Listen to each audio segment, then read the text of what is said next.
안녕하세요. 김호준입니다. 지난 주말 의사협회가 대한문 앞에서 문재인 케어에 반대하는 집회를 가졌습니다. 결국 병원 수입과 직결되는 의료 수가 문제죠. 민항기 조종사들이 파업을 하면 귀족 파업이라는 비판 여론이 있습니다. 하지만 노동에 적합한 대가를 요구할 권리는 누구에게나 있는 거죠. 생존권이 중요하지 않은 직종은 없습니다. 의사협회가 하나의 이익단체로 자신들의 생존권을 위해 정부를 상대로 집단행동을 하는 것도 마찬가지입니다. 그들의 요구와 국민 의료비 부담을 덜어주겠다는 정책적 목표 사이에 타협점을 찾아내는 건 정부의 숙제고 능력이죠. 제가 가진 불만은 그 비대위 구성입니다. 최대집 투쟁위원장은 박근혜 전 대통령 석방을 목표로 하는 태극기 혁명 국민운동본부 대표로 지난 10월 18일 대한문 집회 연설에서 촛불 시민을 종북 좌익으로 매도했었죠. 또한 자유통일해방군의 현직 대표로 문재인 하야와 북한 폭격을 주장하고 있으며 의사협회 이름으로 배포한 소식지 만화 작가는 세월호 비하, 위안부 소녀상 비하로 문제가 된 작가였습니다. 집회에 참여한 의사들은 이 사실을 알고도 있나요? 모든 생존권 투쟁은 그 자체로 정치적이죠. 하지만 일베와 극우는 정상적인 정치의 범주에서 제외해야 하는 거 아닙니까? 김원준 생각이었습니다.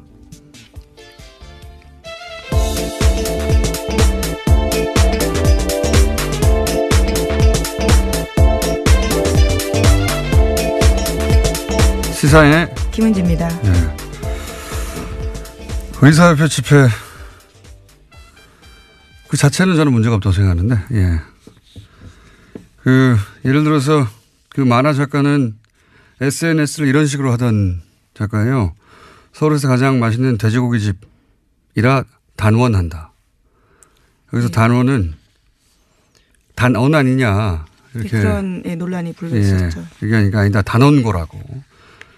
단원고 학생들을 명백하죠. 비하한 거고. 세월호에 대한 비하는 뭐 이유도 많습니다. 소녀상에 대해서도 머플러, 소녀상에 들러서 머플러 화제가 되니까 뭐 돈가스집, 오뎅집, 우동집, 수수집 앞마다 세워라. 그리고 피자도 배달시켜주고 잘생긴 소녀상도 옆에 세워줘라. 뭐 이런 비아냥을 해서 크게 논란이 됐던 전형적인 일베 작가인데 그 의협이 소식지로 투쟁이가 소식지로 뿌린 만화가 이분이 그린 거예요. 예.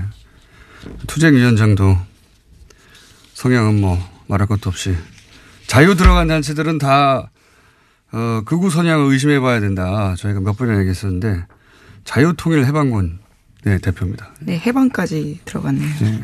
단체명 아주 스펙타클하지 않습니까? 자유통일해방. 예. 여기서 이제 북한 폭격하라든지 문재인 하야라든지 박근혜를 석방하라든지 지금도 주장하고 있는 박사모 중에서도 아주 극렬 박사모죠. 예. 모든 조직을 자기의 이제 정치적, 극우적 정치색을 구현하는 도구로 활용하신 분인데, 여비 이걸 알고서 투쟁위원장으로 한 건지, 예. 대정부 협상력을 높이는 게 아니라 정반대가 될 수 있다. 저는 그렇게 생각합니다. 자, 첫 번째 뉴스는 뭡니까? 네, 다스는 누구 겁니까? 라는 질문에 대해서요. 하나의 답이 나왔습니다. 이명박 전 대통령 집안에서 18년 동안 운전을 했던 인사의 이야기인데요. 다스는 이명박 전 대통령 거라는 겁니다. 해당 인사는 김종백 씨인데요. 이번 주 시사인 보도입니다. 김 씨는 1997년부터 2015년까지 이상은 회장의 운전기사였습니다. 요 사안은 저희가 이제 다음 주 월요일 주재영 기자가 나와서 직접 자세히 얘기할 텐데 시사인 특종이니까 첫 번째로 소개하는군요. 굉장히 중요한 뉴스니까요. 중요한 뉴스이기도 하죠. 네. 왜냐하면은 과거 이제 정치인들 관련한 그 비위가 폭로되고 하는 것도 대부분 운전기사, 예, 운전기사가 사실은 굉장히 오랜 시간을 같이 하잖아요. 예, 그래서 이제 그쪽 통화라든가 더구나 이분은 18년간이나 집안일도 했었기 때문에 심부름. 네, 예. 집사 노릇을 했다라고 하는데요. 그래서 청와대를 오고 가는 데 있어서 메신저 역할도 했다고 합니다. 이분이 한 이야기 중에 제가 보기에 가장 중요한 것은 실제 실정법과 관련해서 다스 특검팀이 BBK 특검팀이 다스 비자금을 알고도 묻었다 이런 이야기는 여러 번 했는데 여기 관련된 이야기를 이분이 또 했어요. 그러니까 특검이 다스에 조사 나오는 거를 알고 있었고, 예, 압수수색할 것을. 예, 날짜까지 알고 있었다라는 겁니다. 그 직전에 트럭 세대 분량 서류를 직전에 파기했다 이런 이야기. 또 대통령 되기 전에도 다스에 대한 보고를 누가 특정해서 보고를 했고 이명박 전 대통령에게. 그리고 청와대에 있을 때도 신학수 감사와 이모 감사가 청와대 민정수석실 다스 담당자의 BBK 관련 보고를 하는 걸 본인이 봤다. 예, 이건 전원이 아니고 본인이 봤다는 겁니다. 예, 시간 장소가 특정되어 있기 때문에 굉장히 구체적인 진술들이 많습니다. 운전기사만이 할 수 있는 이야기들이죠. 직접 운전해서 갔기 때문에. 그리고 보고를 봤다는 거죠. 예. 예, 또 이번 주 시사인을 보시면요. 이 운전기사뿐만이 아니라 이명박 전 대통령을 운전했던 사람이 운전기사의 또 다른 인터뷰도 실려 있는데요. 네, 운전기사 두 번을 인터뷰했더라고요. 예. 예. 그 운전기사 잡기가 쉽지 않은데 그 주준이는 악마예요. 열심히 취재하고 있습니다. 자, 그리고 JTBC도 지금 다스 관련해서는 뉴스공장과 JTBC가 사실은 거의 시사인이 또 같이 하고 있는데요. 네, 시사인 띄워줄게요. 이렇게 빼놓으시길래 깜짝 놀랐습니다. 네, 시사인이 소스를 가져오죠. 예. 조지루 기자가. 자, 보도를 계속하고 있는데 어제 재밌는 보도가 하나 나왔습니다. JTBC에서. 네, 또 다스와 관련된 소식들이 있는데요. 이명박 전 대통령의 선거에서 다스 직원들이 조직적으로 동원된 정황이 있다라는 겁니다. 1996년에 서울 종로 국회의원 선거, 2002년 서울시장 선거에서 다스 직원 십수 명이 동원됐다라는 복수의 증언을 확보했다는 건데요. 선거에 동원된 직원들의 급여도 다스에서 나갔다라고 합니다. 다스 취재가 왜 다른 곳에서 잘 안 나오냐면 굉장히 어려워요. 왜냐하면 벌써 5년 전 특검을 받았고 그때 문제가 되는 건 다 털었단 말이죠. 다 털었는지는 아니지만 대다수가 털렸고. 그러다 보니까 이 BBK 사건에 이런 건 10몇 년 전이고 5년 전에 이미 한번 특검을 받았던 곳이고 그리고 그때 대통령이 직접 커버를 했고 그러다 보니까 증거인멸이 굉장히 꼼꼼하게 잘 됐어요. 예를 들어 주진희 기자처럼 거의 10년 가까이 이 사안을 파고 있었다든가 그렇지 않으면은 새로운 사실 밝혀내기가 쉽지 않은 사안이다. 근데 이 JTBC가 어제 얘기한 선거 때 다스 직원이 동원됐다. 다스의 주인도 아닌데 게다가 그 급여는 다스에서 나갔다. 네, 돈도 줬다라는 거죠. 네, 이게 이제 실정법만 따지면 선거법 위반이지만 이제 공소시효는 그건 다 됐고 중요한 건 그 실정법 위반 부분이 아니라 선거법 위반 부분이 아니라 이랬다는 얘기는 이제 다스 실소유주를 또 한 번 드러내는 정황인 거죠. 실소유주가 되면 도곡동 땅의 주인이 되기도 하고 그리고 BBK 주인이 되기도 하고 동시에 그렇다면 옵셔널 벤처스의 주가 조작에 최소한 공범이 되는 건데 그 실소유주가 이건 공소시효가 남았어요. 그리고 이제 120억 비자금 관련해서도 공소시효가 2월 말까지 남아있고. 네, 얼마 안 남았습니다. 요 사안들은 급여가 다스에서 나갔다 이 자체가 중요한 게 아니라 이런 공소시효가 남아있는 범죄의 정황 증거가 될 수 있는 증인들이 될 수 있는 사안들인 거죠. 그리고 이제 더 재미있는 뉴스는 자서전 얘기도 나왔어요. JTBC에서. 네, 그렇죠. 좀 깨알 같은 뉴스인데요. 이명박 전 대통령의 자서전인 신화는 없다라고 있습니다. 95년에 발간됐는데 당대 베스트셀러였거든요. 그런데 당시에 다스가 나서서 대량으로 구매했다라는 겁니다. 저는 특히 재밌었던 증언이요. 다스 관계자에 따르면 직원들이 이 책에 이명박 대통령 사인을 대신했다라는 건데요. 이게 책이 너무 많아서 직원들이 차에다가 뒀을 정도였다라는 거고요. 남은 책들은 경주 지역에 무료로 나눠줬다라고 합니다. 왜 안 그랬겠어요. 예. 이거보다 더 재밌는 뉴스는 그 뉴스가 나올 때가 됐는데 2011년에 대통령 퇴임 직전에 영문자서전이 나왔어요. 그때 이명박 전 대통령. 근데 이제 영문자서전이 나왔으니까 아마존 서점에 서평 리뷰가 있었지 않겠습니까? 초반에는 저는 이걸 실시간으로 봤었는데 초반에는 대략 40여 개의 댓글이 있었습니다. 네. 기사를 찾아보면 정확한 개수 나올 텐데 제가 기억하기로는 그 중에 35개가 빵점이에요. 별 하나밖에 줄 수 없기 때문에 별 없는 게 아니라 사실상 빵점이죠. 근데 한 달 후에 별 5개가 120여 개가 붙습니다. 갑자기. 예. 별 4개가 한번 20, 30개 붙고. 근데 이 별 5개라는 건 감동을 받았다는 거잖아요. 근데 리뷰가 한 줄이에요. 너무 좋다. 뭐 이런 거. 바보 같은 용어들 있죠. 예. 댓글 부대가 확실하다. 당시 아마 좀 서평란에 댓글 부대가 진출했다. 예, 지금 다시 가서 한번 확인해 보고 싶네요. 여전히 네. 그게 있는지요. 네. 그리고 그 별 5개 준 한 줄짜리 댓글, 그러니까 리뷰를 쓴 사람들은 다 그게 첫 리뷰였어요. 가입하고. 예. 대량 가입해서 대량 리뷰를 썼다. 예. 그랬던 적이 있습니다. 그러니 뭐 책 사서 사인 대신하는 건 아무것도 아니죠. 아마존까지 가는데요. 자, 다음 뉴스는요. 네, 최순실 씨가 과거 EBS 사장 임명에도 개입했다라는 증언이 나왔는데요. 이 때문에 한국동계스포츠영재센터가 주최하는 행사에 EBS가 후원사였다라는 게 장시호 씨의 증언입니다. 어제 열린 이재용 삼성전자 부회장 재판 증인으로 장시호 씨가 나온 건데요. 특검이 영재센터가 EBS에서 후원받은 경위 알고 있냐라고 묻자 장시호 씨는 EBS 사장이 이모가 추천을 받아서 된 분으로 알고 있고 그 추천받은 분이 어쩔 수 없이 후원사로 들어온 걸로 알고 있다라고 이야기했습니다. 장시호 씨가 당사자로 지목한 사람은요. 우종범 전 EBS 사장이라고 합니다. 게다가 장시호 씨는 삼성 관련된 추가 증언도 했는데요. 지난해 10월 달에 사건이 본격적으로 보도되기 직전에 최순실 씨가 삼성에서 영재센터에 3차 후원금을 받으려고 시도했다라고 합니다.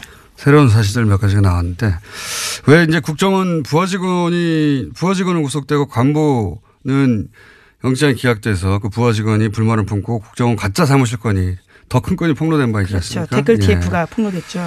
장시호 법적 구속의 메시지 효과가 이제 검찰 수사 협조해봐야 소용없다. 메시지 효과는 그런 거라고 저는 보는데 이 법정 구속 역시 전혀 예기치 못한 나비 효과를 낼 수 있다라 생각이 드는 게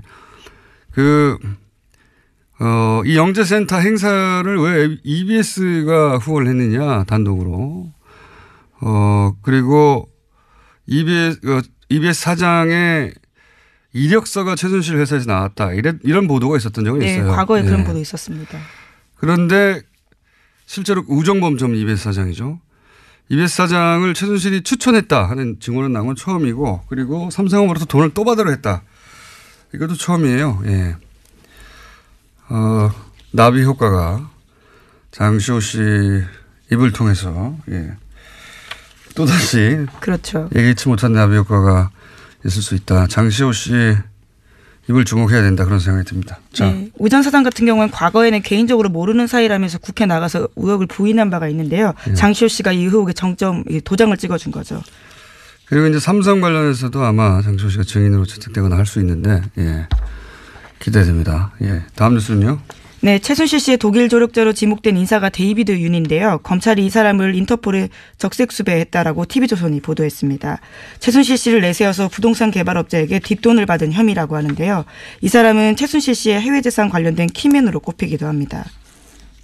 이거는 국내에서 국내 개발업자와 3억을 나누고 성공보수 50억을 약속받고 하는 그런 혐의인데 이분은 이제 오래전부터 최순실 사태 초기부터 독일에서의 재산 은닉 그렇죠. 관련해서 키맨이다. 안홍구 총장도 계속 주장을 했었고 그런데 이제 독일이 아니라 한국에서 이분이 거의 독일에서 평생 사신 분인데 한국의 개발업자와 성공보수 50억을 놓고 이야기 나눌 만한 그런 커리어가 없어요. 그런데 이제 최순실 씨가 그 뒤에 혹은 최순실을 팔아서 둘 중에 하나죠. 아마도 독일 은닉 재산 수사의 출발점이 될 수도 있겠다. 근데 지금 독일에서 안 돌아오고 있으니까요. 네, 그 고소인 진술도 검찰이 확보했는데요. 그 과정에서 여러 차례 최순실 씨를 언급하면서 담당 공무원에게 힘써줄 수 있다라는 이야기를 했다고 합니다. 그러면서 국토부 관계자들과 접촉한 정황도 있다라고 합니다. 최순실 씨가 실세인 걸 알고 있었던 거죠. 독일 은닉 재산의 출발점이 될 수 있기 때문에 이분은 소재가 확인되기 굉장히 어려울 것 같다. 저는 그렇게 생각이 들고. 현재 여권은 무효화시켰다라고 합니다. 검찰에서요. 아니면 독일에만 있으면 되니까요. 그리고 EU가 내에만 있어도 되니까. 안홍구 총장님 독일 가겠네요 또. 자, 다음 뉴스는요. 네, 우병우 전 민정수석이 출판문학계 블랙리스트에도 관여했다라는 한국일보 보도인데요. 서울중앙지검 국정원 수사팀은 어제 우 전 수석에 대해서 사전구속영장 청구했습니다. 그런데 여기에요. 과학계 불법 사찰뿐만 아니라 출판문학의 사찰 내용까지 포함됐다라고 합니다. 우전 수석은 지난해 7월 달에 한국출판문화산업진흥원이 발표했던 세종도서와 관련해서요. 소위 좌편향으로 분류되는 도서와 저자들을 사찰하고 검열하도록 국정원을 독려했다라고 합니다. 당시 세종도서에는 윤희상 평전과 세월호 참사를 다룬 서적 등이 포함됐다라고 합니다. 이 정도 되면 네, 관여 안 한 게 뭐냐 이렇게 물어야 돼요. 안 한 게 없어요. 출판까지 참. 이 영장까지 기각이 되면 저는 이번에는 영장 판사들이 중요한 시험 때 올랐다 이렇게 봅니다. 이 영장까지 기각되느냐. 3차 이 영장까지 세 번째입니다. 예, 기각되면 3차까지 영장이 신청된 경우도 제가 들어본 적 없는 것 같은데 후폭풍이 상당할 것이다. 시험 때 올라오는 것 같습니다. 이정열 판사가 또 예, 출연이 예정된 사안이고요. 다음 뉴스는 뭔가요? 네, 박근혜 정부 청와대에 대한 국정원의 특수활동비 상납에서 최경환 의원이 개입한 정황을 검찰이 포착했다고 SBS가 보도했는데요. 최 의원이 국정원에 청와대 상납금을 늘려달라고 요구했다라는 겁니다. 남재준 전 원장 때 매달 5천만이었던 청와대 상납금이 이병기 전 원장 때 1억 원으로 그러니까 2배 뛰거든요. 그런데 여기 배경에는 최경환 의원이 있었다라는 겁니다. 본인 1억 받은 거 외에 청와대에 상납했던 돈을 2배로 늘린 것도 최경환 의원의 역할이었다 하는 게 검찰 주장이네요. 예. 근데 재밌는 게 지금 현역 의원이고 지금 예, 그렇죠. 국회가 또 회기 중이거든요. 예, 회기 중에는 불체포 특권이 있어요. 그래서 이제 국회에서 과반 출석의 과반 동의로 그렇죠. 이 체포 동의안이 통과돼야 되는데 통상의 상황이라면 이제 자유한국당이 결사 반대할 텐데, 근데 이제 정권이 탄압한다면서 굉장히 큰 소재를 쓰겠죠. 근데 지금은 이제 홍준표 대표의 이제 친박 청산에 도움이 되는 사안이거든요. 그래서 불체포 동의안에 대한 자유한국당의 스탠스가 어떻게 될 것인지 매우 재밌는 관전 포인트입니다. 네. 네, 게다가 오늘도 원내대표 선거가 있어서 당이 어떤 식으로 재편될지가 정해질 것으로 보입니다.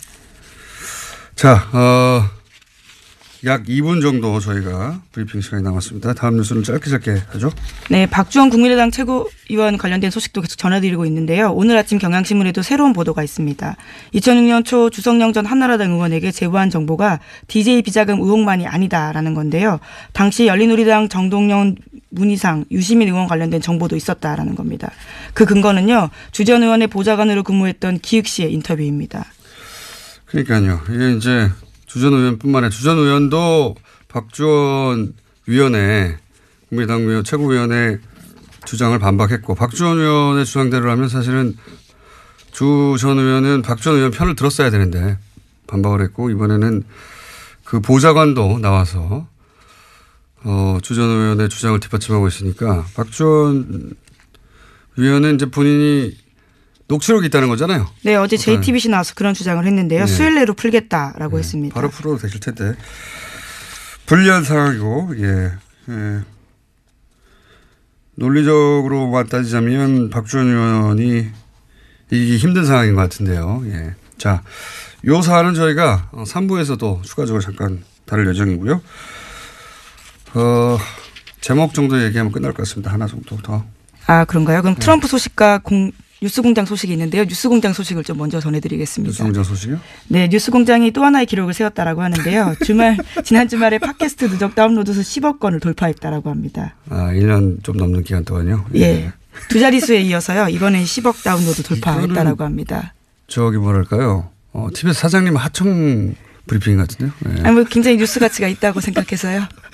10억 돌파. 예. 그러면 기념으로 저희가 선물을 받겠습니다. 네? 누구한테요? 보통은 이런 행사를 이제 청취자 여러분들을 향한 선물을 주는데, 저희는 이제 얼마나 좋냐 이런 방송이 있어줘서 선물을 받기로 하겠습니다. 고개 선물이 들어올 것 같은 느낌이 드는데요. 자, 트럼프 소식은 뭡니까? 예, 성폭력 피해 고발 운동이 미투와 관련된 소식은 전해드린 바가 있는데요. 이와 관련해서 트럼프 대통령도 미투에 고발을 당했다라는 겁니다. 아, 성추행. 네, 과거에 성추행을 당했다라고요. 여성들이 기자회견을 해서요. 미 의회 관련 조사를 공식 요구했다라고 합니다. 대선 기간 때도 그런 이야기 있었는데 이번에는 이제 미투 해시태그 운동 성폭력 당했다고 하는 여성들이 이제 스스로 커밍아웃하는 자기 입을 열기 시작한 그런 건데요. 해시태그 운동에 이분들 다시 참여해서 의회 요청했다. 관련해서 재미있는 이야기들이 좀 있는데 예, 러시아와도 관련된 이야기가 있고 시간이 없네요. 재밌는데 다음 시간 내일 하는 걸로. 예. 여기까지 하겠습니다. 시사인의 김은지였습니다. 감사합니다. 자, 바로 이어서 어제도 저희가 돌발 영상 PD를 하다가 징계를 받았던 임장혁 기자와 YTN 이야기를 나눴었는데 일반 기자의 입장을 들어봤고 오늘은 노조 관련 얘기가 어제도 많이 나와서 예. YTN 언론노조 YTN 지부의 박진수 위원장 전화 연결해서 이야기 좀 나눠보겠습니다. 안녕하십니까? 네, 안녕하십니까? 네, 어제 기본적인 분위기 이야기는 나눴는데 왜 최남수 사장 내정자를 사내에서 반대하느냐 이야기는 나눴는데 이제 노조 관련해서는 이제 노조 대표가 아니다 보니까 답하기 어렵다 하셔가지고 저희가 보완 인터뷰를 하겠습니다. 자, 예. 비대 체제로 전환했다. YTN이 이게 무슨 의미입니까? 뭐가 달라지나요? 예, 정식 명칭 비상대책위원회고요. 네. YTN 살리기 이 체제 전환이라는 건 결국 회사가 위기라고 저희는 판단한 겁니다. 네. 지난 부적격자인 최남수 사장 내정을 막고 사내 적폐 세력들의 퇴진 역시는 더 이상 방법이 없다. 따라서 이를 위해서 구성원들과 함께 요구하고 주장하고 같이 힘을 모으겠다. 간단히 말하면 이제 총력투쟁하겠다. 뭐 이뜻으로 보시면 되고요. 이것이 YTN 바로 세우기를 위해서 불가피한 선택이라는 것이 저희들의 판단이고 구성원들의 요구입니다. 게다가 뭐 MBC에서는 이제 그 사장이 선임됐고 KBS도 이제 예, 이사 한 분이 아마도 해임이 될 것 같으니까 예. 여야 숫자가 바뀌어서 KBS 문제도 일단락이 될 것 같은데요. 길이 보이는데 그런데 YTN에서 어제도 그 임장혁 기자가 잠깐 얘기하긴 했습니다만 노조의 공식 입장을 듣고 싶은데 최남수 사장 내정자를 반대하는 이유는 뭔가요? 크게 이제 두 가지로 설명드릴 수 있겠는데요. 첫 번째는 저희가 이명박근혜 정권 9년 동안 언론장악을 가장 고통받았던 언론사 아니겠습니까? 이런 곳의 사장의 최우선 과제는 구체제, 따라서 이 적폐 청산을 어떻게 실행할 의지가 있는가와 변화와 개혁을 할 수 있는가 이 부분입니다. 그러나 이 부분, 이 최남수 내정자 입후보 때부터 저희는 반대했던 것이 이분이 YTN에 어려울 때 계속 뭐 두 번이나 뛰쳐나갔고 또 소위 이제 저희는 탈영병이라고 부르는데요. 탈영병. 회사와 조직에 대한 이해가 없고 재건을 할 적임자가 아니라는 판단입니다. 결국 그렇기 때문에 청산도 변화와 개혁도 어렵다는 것이 이제 저희들의 생각이고요. 주장입니다. 또 하나는 이분의 과거 행적인데요. 이분이 그 머니투데이 MTN이라는 경제방송 시절에 보도본부장, 부사장, 사장까지 역임을 했어요. 네. 그런데 본부장 시절 지금 칼럼이 대거 확인되고 있는데요. 어제도 뭐 임장혁 기자가 말씀드렸지만 이명박 재산 헌납 발표에 뭐 위대한 부자의 아름다운 선행이라고 한다든가 예. 4대강을 잘 마무리해서 자전거도로 연결되는 것이 꿈만 같다고 이렇게 얘기를 한다든가 꿈만 같다. 그리고 허위사실로 밝혀진 노무현 논두렁식의 이런 걸 조롱한다든가 도저히 개혁 인사라고도 볼 수 없고 그리고 촛불항쟁의 결과물로 나타난 리더인지 납득이 안 간다는 거죠.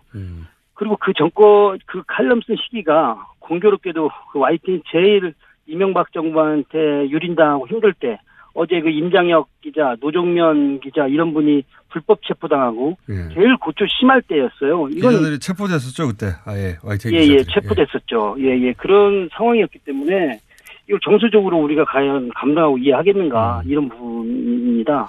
노조에서는 그 9년간 최소한 3년 이상 보직을 맡았던 간부들은 보직 보류, 해임도 아니고 보직 보류를 요청하고 있는 걸로 아는데 이에 대해서 최남수 내정자의 입장을 들어보고 방향을 결정하겠다. 그게 뭐 네네. 얼마 전에 보도였던 걸 기억하는데 입장이 어떻게 나왔나요? 참 어렵게 협상은 했는데요. 최남수 씨하고 제가 지금 지난 8년, 만 8년이죠. YTN 보도 공정성이 훼손됐고 노사관계가 심각하게 문제가 있다는 것은 서로 동의를 했어요. 그런데 여기에 책임있던 인사들에 대해서 이 체제에서 주요 실국장을 맡거나 보직을 누렸던 간부들, 그것도 3년 이상에 누렸던 간부들에게 그 이제 재건 YTN 바로 세우기 위원회라든가 말은 여러 가지가 있는데요. 가칭인데 설립하는 기구에서 결정이 나올 때까지 보직을 잠정 보류해달라는 거였습니다. 그러니까 간부들도 노조도 아닌 제3의 기구를 두고 거기서 결론이 날 때까지 기다려달라. 예. 예. 그랬는데 네, 또 거부한 거죠. 도저히 할 수가 없다. 그리고 이제 최남수 내정자의 입장 같은 경우는 결국 일부 조력자를 비호하는 느낌을 받고 본인은 양심상 안 된다고 하는데 결국에 그러면 적폐청산을 실행에 대한 의지가 있는가? 그리고 구체제 인사들과 손잡고 가겠다는 의사가 아닌가 이렇게 저는 판단하고 있습니다. 어제도 잠깐 제가 여쭤봤었는데 YTN은 보도 전문 채널이기 때문에 보도국장 자리가 굉장히 중요해서. 중요합니다. 예, 여기서 상징적인 노정면 기자가 보도국장 자리를 제안받았는데 거절했어요. 이것도 연결된 이야기입니까? 구체적으로 보도국장이 자리를 잡으면 이제 저희는 YTN의 이제 뉴스가 어떻게 만들어지는지 모르니까. 네네. 보도국장 자리로 그게 가능하지 않겠나라고 생각하기 일반의 생각인데 그렇지만은 않은가 보죠? 밖에서 보면 그럴 수도 있을 것 같은데요. 예. 제가 우리 김어준 총수께 역으로 질문 하나 드리면요. 예. 김어준 총수가 프로그램 진행하는데 예를 들어 이명박 씨가 사장이면 그게 가능합니까? 프로그램에 못 오죠, 제가. 예, 그렇다는 거죠. 결국에 이 보도국 정상화와 YTN 정상화는 별개일 수 없다는 얘기입니다. 보도국 독립적으로 운영을 하는데 사람은 내가 알아서 할 테니 당신은 운영만 하라고 한다든가 조직을 개편하는데 사장이 사사건건 난 못하겠다라고 한다든가 그럼 이거는 결과론적으로 개혁적 인사를 난 중용했어라는 액면밖에는 전혀 보이는 게 없죠. 개혁은 이루어질 수도 없고요. 한 사람이 가서 보도국 전체를 바꿀 수가 없다. 그럼요. 예, 톱니바퀴가 이루어져야 된다고 저희는 보고 있는 것이죠. 그런데 중간 간부들이나 3년 이상 보직을 맡은 간부들에서는 그대로 보직을 두려고 하기 때문에 그 의지가 의심스럽고 이렇게. 네, 맞습니다. 그래서 이제 기자 한 명 거기 상징적으로 꽂는 것으로 대충 타협하고 넘어갈 일이 아니다. 이런 이야기네요. 예, 맞습니다. 그러면 마지막 질문인데요. 그러면 이제 비대위 체제로 바뀌어서 어떻게 하는 건가요? 지금 저희 입장에서는 모든 가능성을 열어놓고 지금 대응할 생각입니다. 이게 저희가 실제로 이명박 9년도 험난한 시절도 마다 않고 처절하게 공정방송을 위해 싸웠던 사업장 아니겠습니까? 최남수 내정자가 들어온다는 것은 곧 공정방송이나 적폐청산, 변화개혁도 저희는 못한다고 판단했고 선명적으로 선언한 입장입니다. 따라서 모든 가능성을 열어놓고 이 부분에 초점을 갈 생각이고요. 저희 지금 비대위가 우리 회사의 직능단체 그리고 주니어 그룹들 더불어 전직 집행부가 대거 참여한 광범위한 조직이기 때문에 향후 이런 투쟁에 맞서서 냉정하고 그리고 이 가능성을 결과물이 나올 수 있도록 이렇게 투쟁하겠습니다. 알겠습니다. 이 기회를 놓칠 수 없다. 다른 방송국은 정상화되어 가는데 우리는 그대로다. 이런 위기의식이 있는 거군요. 당연합니다. 예. 네. YTN 상황은 저희가 지속적으로 짚어가겠습니다. 오늘 여기까지 듣겠습니다. 감사합니다. 감사합니다. 네, 지금까지 언론노조 YTN 지부의 박진수 위원장이었습니다. 핫해. 우리는 핫하다고 주장하는데 후원금을 안 차고 있는. 요즘 핫뜨거가 아니고 핫추어입니다. 핫해추어. 하태경 최고위원 나오셨습니다. 안녕하십니까. 예, 추운 하태경입니다. 핫하면은 이게 후원금을 팍팍 차야 되는데. 후원금이 너무 없습니다. 추워 죽겠습니다. 페이스북에 화제가 됐어요. 하태경의 후원금 10만 원만 보태주세요. 완전 불쌍한 표정으로 사진 딸랑 올려놓고. 요즘 KTX 입석 타고 다닌다고 소문났어요. 자, 하태경 의원을 혹시라도 지지하시는 분들은 방송을 듣는 즉시 10만 원까지 돌려받거든요. 예, 그래서 그렇습니다. 예. 그래서 10만 원들을 다 얘기하는 거고요. 그리고 이제 오시자마자 잠깐 시그널 나가는 사이에 그러니까 바른정당이 자유한국당으로 흡수된다 이런 얘기들이 많은데 그게 아니라 자유한국당에서 바른정당으로 오고 싶어 하는 분들이 여전히 존재한다. 지난번 일주일 전 방송에서 제가 이제 한국당 의원 명단들 쭉 살펴보니까 데려오고 싶은 사람 없더라라고 해서 제가 엄청난 항의에 시달렸습니다. 설마. 진짜로 항의에 시달렸습니다. 그래서 나 가고 싶어라고 말하는 사람이. 그중에서 왜 내 이름 빼냐 네. 거명해달라고 한 분이 있어가지고. 아, 그래요? 이 자리에서 말씀드려야 됩니다. 그러니까 지금 상황에서도 자유한국당에서 바른정당을 오고 싶어하는. 간절히. 근데 못 오는 거 보고 비례대표인가 보죠? 너무. 루치가 빠르죠? 예, 너무 대단하시네. 비례고요. 네. 뭐 익히 아는 분들도 있을 텐데 좀 잊혀졌어요 최근에. 예. 김연아 의원. 네. 김연아 의원께서 왜 내 이름을 빼냐. 그래서 앞으로 우리 의총에도 참석하고 싶다. 연락해달라. 의총에 자유한국당 소속이지만 바른정당 그렇습니다. 의총. 예. 바른정당 의총이야 뭐 길거리에서 복도에서 만나면 의총 된다면서요. 근데 김연아는 정말 여장부예요. 알겠습니다. 얼마나 그 등살에 시달리는데. 어느 날 한번 같이 바이 게스트로 해가지고 같이 한번 모시고 나오시죠. 좋죠. 예. 예. 김연아 굉장히 코너 안에서 내가 미니 코너를 하겠다고 해서 모시고 나와도 좋습니다. 자, 어쨌든 후원금 없다는 얘기 했고요. 돈 없다! 자, 이 통합의 파트너 대상자라고 생각될 국민의당에서 지금 난리가 났어요. 박주원 최고위원이 김대중 전 대통령 비자금 의혹 최초 제보자고 자료 제공자고 그렇다는 얘기가 벌써 무시고 10년 만에 다시 불거졌는데 우선 박주원 최고위원은 부인하고 있고 예. 그리고 그 자료를 건네받아서 결국 검찰 수사를 받아서 300만 원 벌금을 받았던 조승영 전 의원은 저격수였죠. 굉장히. 그렇죠. 예. 예. 이 두 분 다 이제 정보 계통에서 난다 긴다 하는 분이었어요. 예. 조승영 의원은 무슨 소리냐. 검찰 기록에도 다 있고 박주원 최고위원의 주장에 반박하고 있죠. 그렇습니다. 누구 말이 맞는 겁니까? 일단. 그런데 국민의당은 좀 무시무시해요. 국민의당이요? 아니면 무시무시해요. 국민의당에 있는 분들. 지난번에도 정말 바른정당의 바른맨 입장에서 상상도 할 수 없는 바른맨 문준영 증거 조작. 증거 조작? 없는 사람 예. 꾸며가지고 예. 카톡 가짜 대화 만들어서. 이유미 씨하고. 그렇죠. 예. 그거 보고도 어떻게 저런 상상을 할 수 있느냐. 참고로 저는 다 무혐의 결론 났어요. 저도 문준영 리스트 이렇게 폭난 게 좀 있는데 저는 아무 관계 없습니다. 증거 조작이랑. 근데 요번에도 보니까 박주원 최고죠. 예. 저도 헷갈렸어요. 박주원, 박지원, 박주선. 예. 다 다른 사람입니다. 이쪽에도 주성용, 주승용, 주호영 헷갈립니다. 네, 다 다른 사람이고. 네. 그래서 박주선, 박지원은 현역 의원들이시고. 네. 박주원은 최고위원이죠. 안산시장 출신의 최고위원입니다. 현역 의원은 아니고 원래 위원. 근데 박주원 이분이 홍준표 측근이에요. 그렇죠. 홍준표 경남도지사 할 때 선거할 때 캠프에 있었죠. 홍보단장인가 했어요. 그래서 성완종 그 돈하고도 연결돼 있죠. 연결돼 있는 분이에요. 검찰 라인이기도 하고. 완전히 빅마우스입니다, 이분. 빅마우스인데. 그리고 정보통으로 유명했던 분이고. 그렇죠. 예. 제가 볼 때 이분이 가지고 있는 리스트 엄청 많을 것 같아요. 그래서 이번에도 그게 다가 아니라고 또 얘기가 나왔죠. 그렇죠. 추가로. 예. 그래서 국민의당 내에서도 박주원이 어떤 폭탄을 터뜨릴지에 대해서 불안해하는 분들이 있겠다. 이분 그래서 이제 거슬러 올라와서 왜 영입했냐까지 얘기가 이제 거슬러 가고 있는데. 그렇죠. 근데 누구 말이 맞는 겁니까 지금? 남 탓할 게 아니라 이분은 직선제로 최고위원이 된 분이에요. 그렇죠. 물론입니다. 당원들이 뽑은 거예요.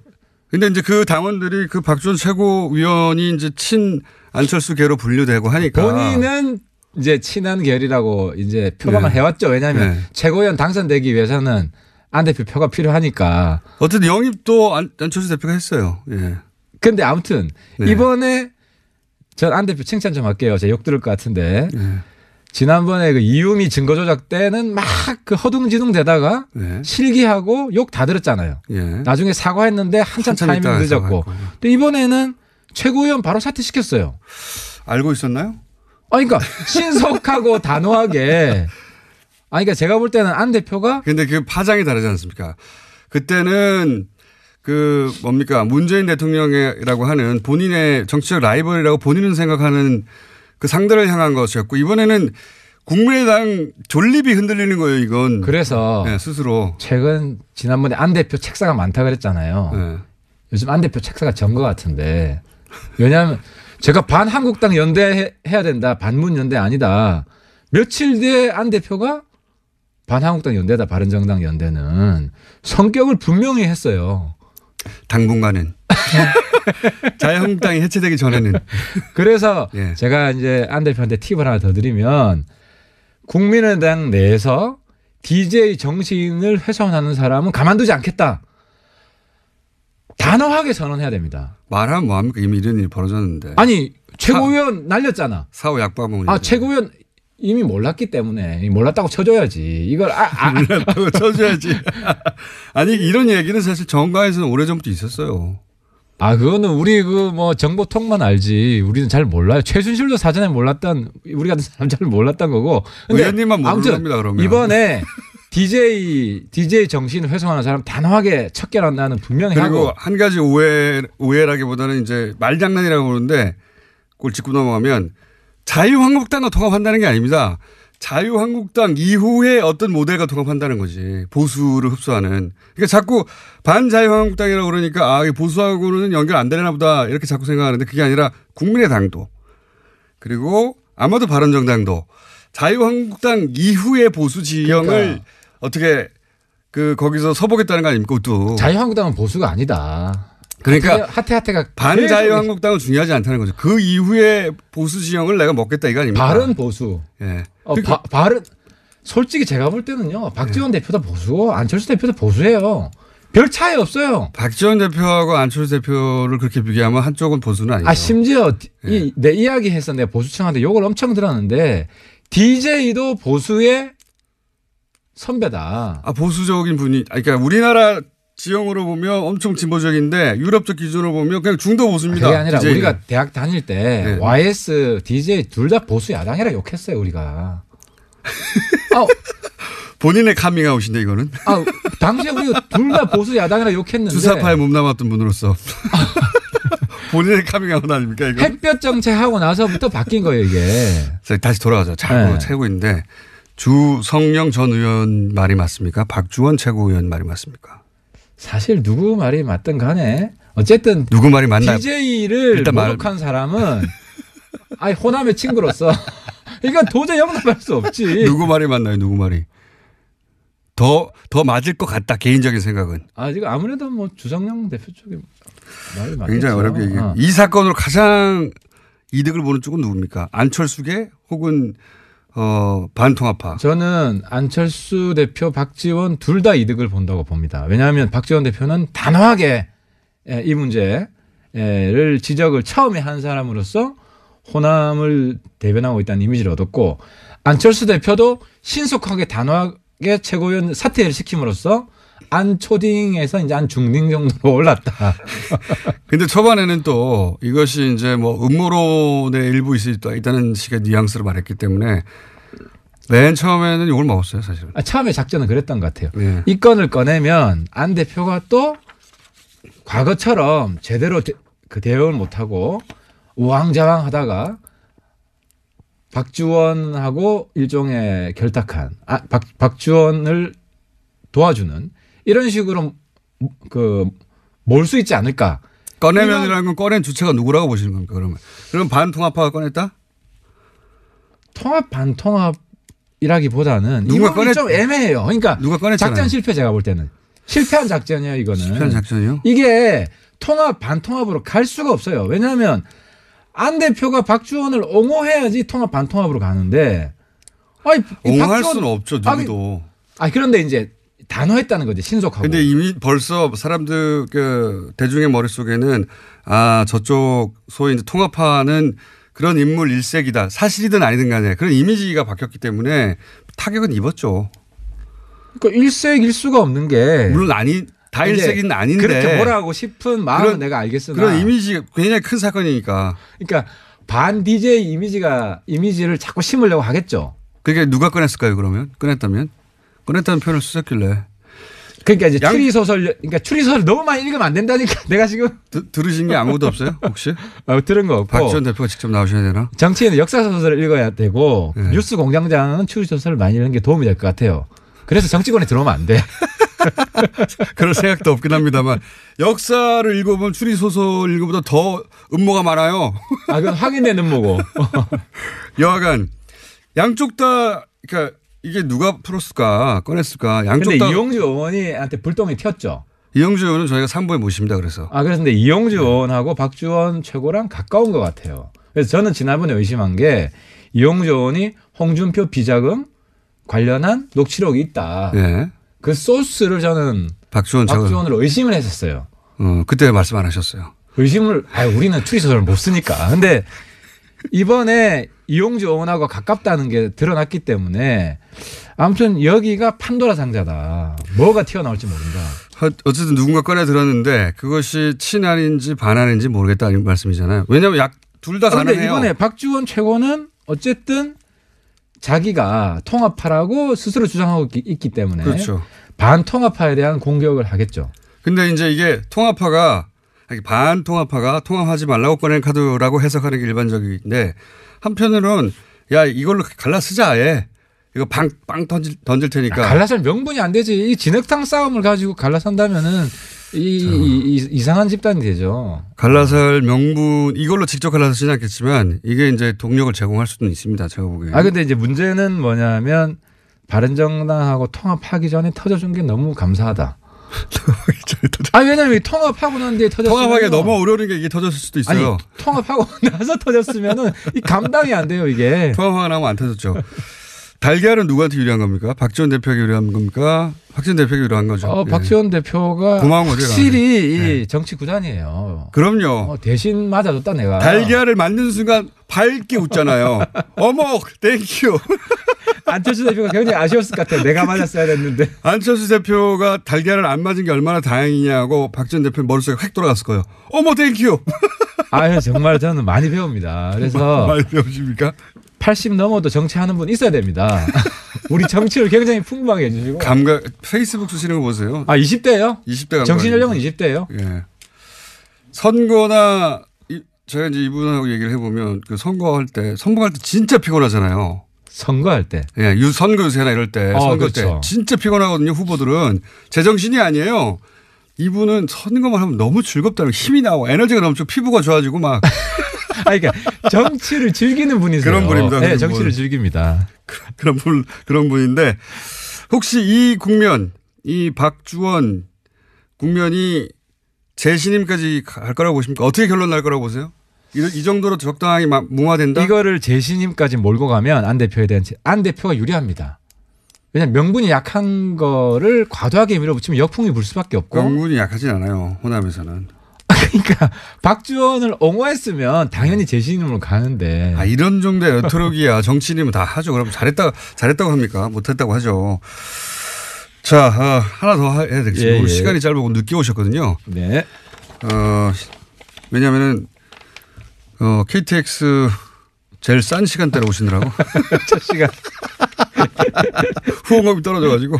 네. 그래가지고 한 10분 늦으셨어요. 자, 자유한국당 원내대표 한성교, 김성태, 홍문종 새 후보로 압축됐는데 우선 전망 그리고 희망 둘 다 얘기해 주세요. 한마디만 하면. 누가 될 것 같다 하고 누가 됐으면 좋겠다. 이 시사점은 결론은 홍준표 수령놀이 끝났다. 끝났다? 홍준표 포갑시대 끝났다. 끝났으면 좋겠다예요? 아니 끝났어요. 왜 끝났냐면은 친홍으로 분류되는 김성태 후보가 나는 친홍이 아니다. 그러니까 지금 친홍이라고 해봐야 득표에 전혀 도움이 안 된다. 라고 생각해서. 세 후보 중에 친홍 후보 아무도 없어요. 하지만 뒤쪽으로 손잡고 있는 건 맞잖아요. 그러니까 언제든 칠 수 있는 관계다. 그러니까 뒤로만 손잡고 앞으로는 손 못 잡는 거죠. 그럼 전망 세 분 중에 한 사람 아마도 이게 결선 투표까지 갈 것 같은데 제가 볼 때는 결선 투표에서 어떻게 결론납니까? 김성태 후보가 홍 대표를 하태하태처럼 때리면 된다. 아니 그럴 리는 없으니까. 자, 전망 누가 됩니까? 반쯤 때렸어. 누가 됩니까? 제가 된다고 하는 사람이 떨어질 것 같아가지고. 상관없잖아요. 제가 확실한 거는 한성교 이주영 팀 혹은 김성태 팀이 되는데. 그건 누구나 할 수 있는 근데 얘기고요. 김성태 팀이 잘못 러닝메이트를 골랐어요. 저 러닝메이트가 누가 됐으면 좋겠다. 한성교, 홍문종.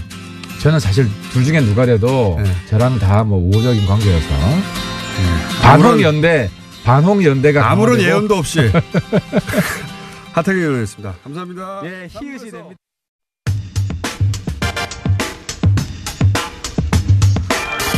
김대중 전 대통령 비자금 제보 당사자 의혹을 받는 박주원 국민의당 최고위원이 이 폭로의 배후로 이용주 의원을, 같은 당의 이용주 의원을 지목했습니다. 그래서 당사자 입장 좀 들어보겠습니다. 국민의당 이용주 의원 연결되어 있습니다. 안녕하세요. 오랜만입니다, 의원님.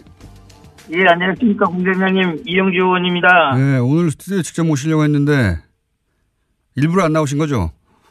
아닙니다. 저도 공장장님 모이고 다시 한번 또 뵙고 싶습니다. 조만간 다시 나가도록 하겠습니다. 조만간 스튜디오에 나와서 그동안 못한 이야기 좀 나누시고, 오늘은 이 주제로 한정해서 박주원 최고위원이 의원님을 지목을 했어요. 이번 폭로 배우다. 뭐 직접적으로 배우라는 표현을 쓰지 않았지만 애들러서 사실상 배우로 지목했는데 이 배우 지목에 대해서 어떻게 반론하시겠습니까? 간단히 말씀드리면은 번지수를 잘못 짚었다라고 말씀드리겠습니다. 이 지금 김대중 전 대통령 비자금 의혹 관련 보도가 지난주 금요일 날 새벽에 경향신문 단독 보도 기사로 났지 않습니까? 네. 이제는 음모론의 근거로 저를 지목했다는 것은 경향신문 보도에 제가 관련이 되어 있다, 뭐 그런 취지 정도로 주장이 되는데, 네. 저는 그 보도 내용과 전혀 무관하고 관련 기자들하고도 통화도 해본 적도 없습니다. 저뿐만 아니라 호남 중진들도 알아보니까 경향신문 보도 과정에 전혀 관련이 없다는 내용을 들었습니다. 그렇다고 한다면은 음모론의 배우로서 저를 지목하는 것은 사실과 다를 뿐만 아니라 근거도 없다, 이렇게 말씀드리겠습니다. 그 근거 중에 하나로 당시 판결물 주승용 저 이름도 헷갈리네요. 방금 전에 얘기했었는데 주 전 의원 판결문을 의원님이 요청했다. 이런 얘기가 있거든요. 이 판결문을 요청하신 게 이제 이 선우가 중요한데, 금요일 날 단독 보도 이후에 요청을 하신 건가요? 그건 뭐 객관적으로 확인이 되고요. 그전에 뭐 제가 이걸 뭐 요청할 리도 없고, 금요일 날 오전에 이미 언론에서 대대적으로 문제가 제기돼 있었고, 네. 거기에 대해서 박주원 최고위원께서 나름대로 자료를 준 거는 맞는데 김대중 대통령 자료다라고 준 건 아니다, 이렇게 해명을 했지 않습니까? 네. 그래서 그 내용 중에 보면은 주성영 전 의원의 명예훼손 사건에 대한 판결이 있다는 것이 언급이 되어 있습니다. 네네. 법사위 간사이기도 하고 오후에 요청이 예정되어 있어서 어떤 내용인지 확인하기 위해 공식적인 절차를 밟아서 법무부에 주성영 전 의원의 명예훼손 판결문 좀 자료 제출해달라고 해서 받았습니다. 그렇게 그런 보도가 있은 이후에 오후에 의원총회가 있으니까 법사위 간사시니까 그 판결문을 공식적으로 요청해서 받은 것 뿐이지 그 자료를 미리 받아서 흔들었던 게 아니다, 이 말씀이시네요. 예. 그 판결문에는 어떻게 나와 있습니까? 이 관련해서. 그 판결문 보면은 뭐 요지가 이겁니다. 주성영 전 의원이 검찰 관계자로부터 100억 CD 등을 받았고 제공한 검찰 관계자가 이 자료는 김대중 전 대통령의 비자금 관련된 자료다라고 해서 주었다는 내용이 판결문에 나타나 있습니다. 아하, 그러니까 박주원 최고가 본인은 DJ 비자금 자료라고 준 적이 없다, 자료만 줬을 뿐 특정하지 않았다고 했는데 판결문에 이미 DJ 비자금 자료라고 하면서 줬다라고 돼 있다고요? 그렇습니다. 예. 그렇군요. 그리고 그 제보 배후로 지목하면서 무슨 얘기를 했냐면 징계를 요구했다, 이용주 의원이. 그렇기 때문에 배우 중에 한 사람 배우로 의심된다, 뭐 이런 취지의 말을 한 것 같은데. 예, 그 부분에서도 뭐 전혀 틀린 건 아닌데, 당시 이게 좀 중대한 사태가 돼서 저희들이 긴급 우총도 하고 연석회의를 했지 않습니까? 예. 그래서 박주원 최고위원에 대한 비상징계 절차를 하자고 주장했던 것은 제가 제일 먼저 주장했던 건 아니고 다른 당 중진 의원께서 시급성이 있고 긴급한 문제이기 때문에 비상징계 절차를 밟자라고 제안을 하셨고, 다른 여러 의원들도 동의를 하셨습니다. 물론 저도 동의를 했고요. 그리고 그러한 내용에 대해서 안철수 대표도 동의를 해서 비상징계 절차를 진행하기로 한 겁니다. 제가 나서서 앞서서 박지원 최고위원에 대해서 징계를 하자고 주장했다는 것은 사실과 다릅니다. 그렇군요. 의원들 내부에 뭐랄까요, 군번도 아니시죠 아직? 뭐 그걸 제기할 수 있는 뭐 군번이라고 하시는 초선 의원이 나서서 그런 말 하기는 좀 그렇지 않겠습니까? 네, 보통은 그렇습니다. 어쨌든 징계를 요구한 건 맞는데 그런 분위기가 이미 있었고 다른 분들의 요구가 있었고 다도 동의한 건 맞다, 이 정도네요. 예, 그렇습니다.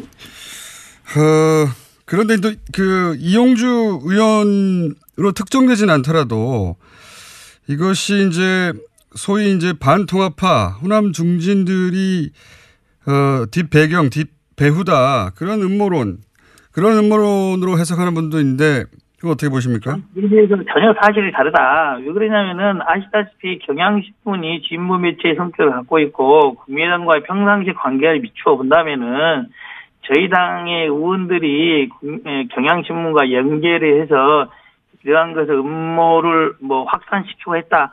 전혀 저희 당에는 그럴 만한 능력이 없습니다.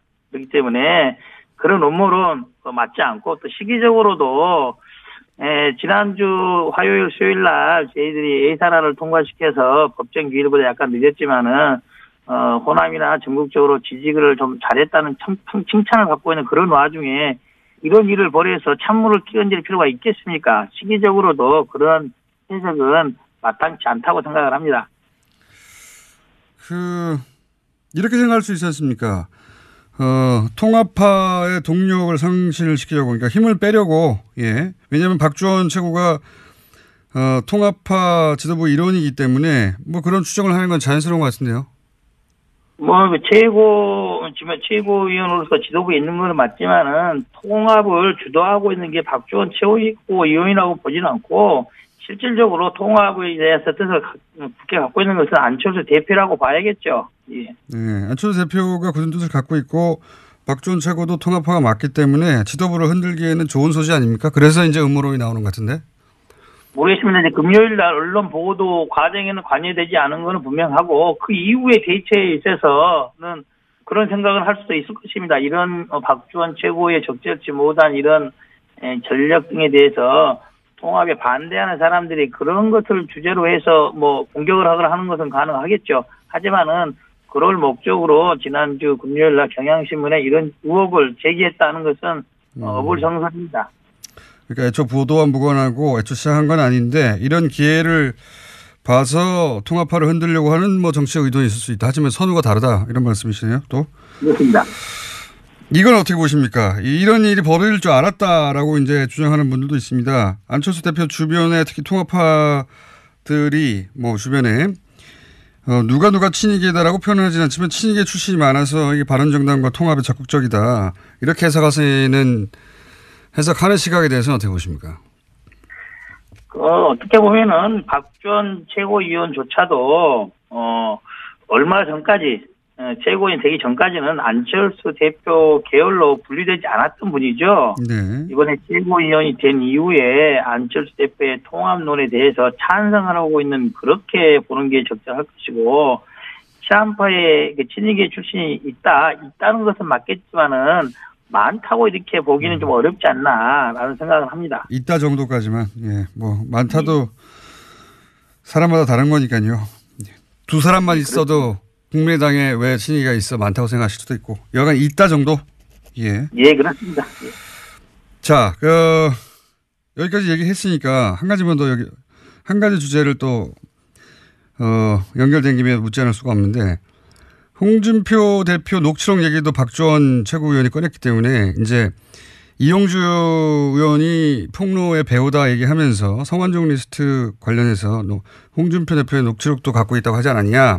역시 그런 것에 능하다, 이런 의미로 이걸 거론한 것 같은데 박지원 최고가. 맞습니다. 그 말도 성완종 리스트 관련해서도 이제 언급을 굳이 하자면 이런 거죠.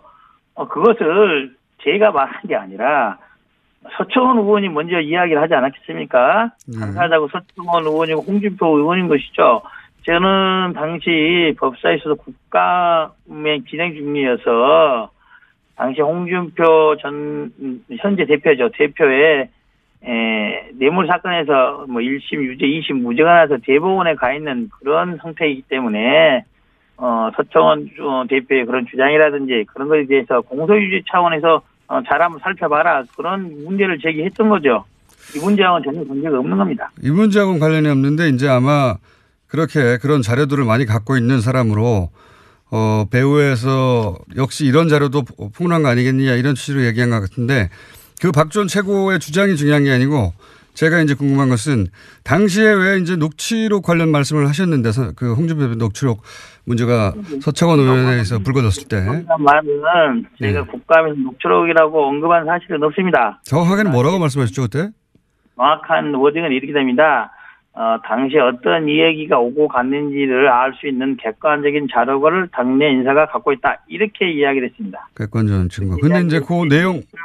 녹취록이라고 언급한 사실은 없습니다. 녹취록이라고, 요건 기자들이 이제 녹취록이라고 받아 적은 겁니까? 말한 보도를 한 겁니까? 뭐 그렇다고 봐야겠죠. 그러면 직접 듣거나. 의원이 언급을 했으니까요. 예. 그 내용을 직접 듣거나 정리된 자료를 직접 읽으신 적은 없고요? 또는 뭐 당내에서 당내 인사가 그런 자료를 갖고 있다는 이 정도로 언급을 해두겠습니다. 어쨌든 듣거나 읽거나 하신 적이 있긴 있는 거군요, 그러면. 뭐 제가 추가적으로 나중에 그게 언급할 때가 또 오지 않겠습니까? 홍준표 대표께서 기억의 착오라는 언어들을 만들어서 하신 거 보면은 조만간 언젠가는 밝혀지겠죠. 네. 그러면 저는 듣거나 읽은 것으로 간주하겠습니다. 그리고 혹시 요거 관련해서 언제쯤 듣거나 혹은 읽거나 들은 이야기를 하실지는 모르시고요. 뭐 재판이 진행 중 아니겠습니까? 재판이 진행 중이고 현재 홍준표 대표와 서청원 의원 간에 회전이 아직 끝나지 않았지 않습니까? 두 분이 조금 있으면은 결판이 나지 않겠습니까? 시점의 문제다. 예. 알겠습니다. 시점이 되면 본인이 할 역할이 있을 수도 있다라고 지금 말씀하시는 거죠? 뭐 그렇다고 봅니다. 아, 그러시군요. 마지막 한 가지만 더 여쭤보겠습니다.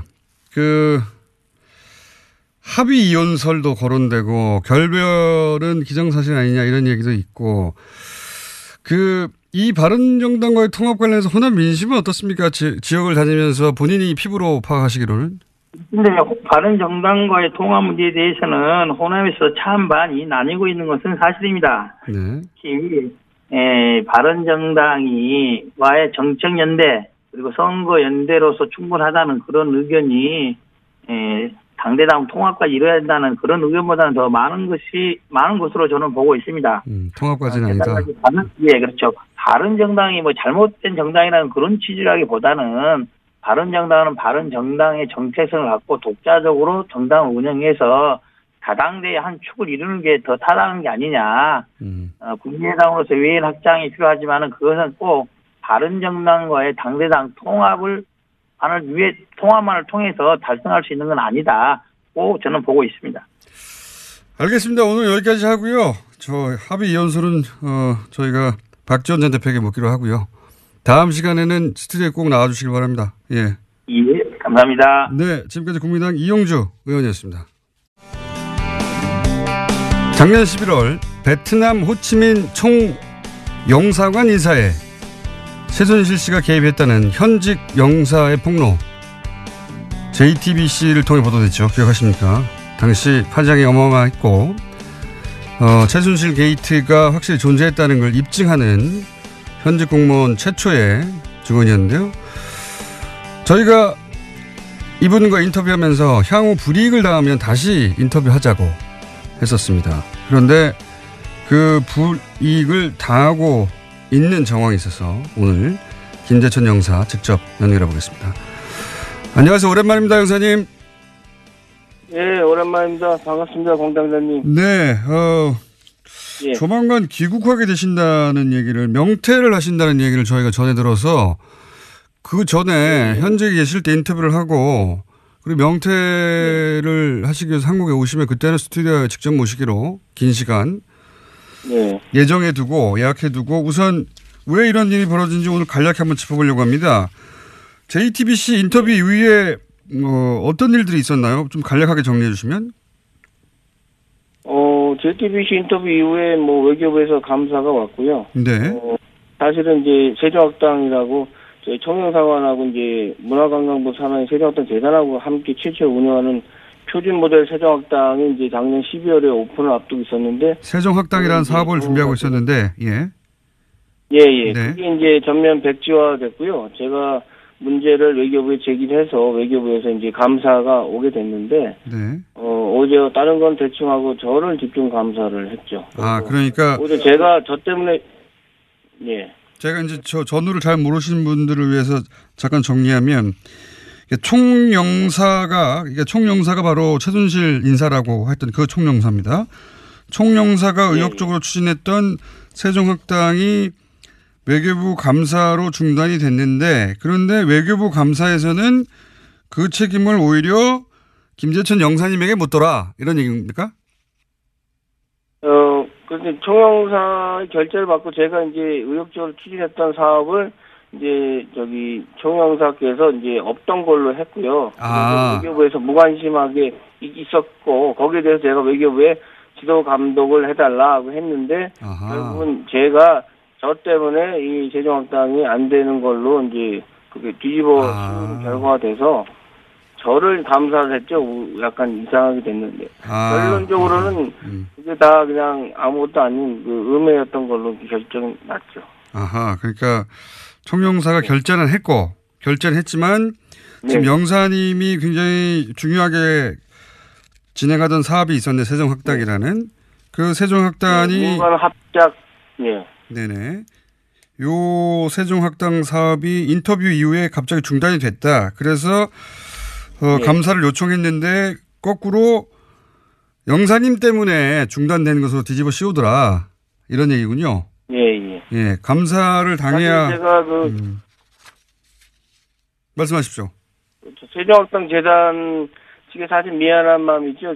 저를 믿고 청원사관을 믿고 1년 동안 준비했는데 그것이 이제 안 되게 됐기 때문에 너무 예산적 낭비도 심하고 상당히 1년 동안 필요하게 된 게 상당히 개인적으로 굉장히 가슴 아프게 생각합니다. 총영사에 대한 관리 감독을 요청해서 지난 12월에 외교부 감사가 들어왔는데 총영사를 감사를 한 게 아니라 영사님을 감사했다.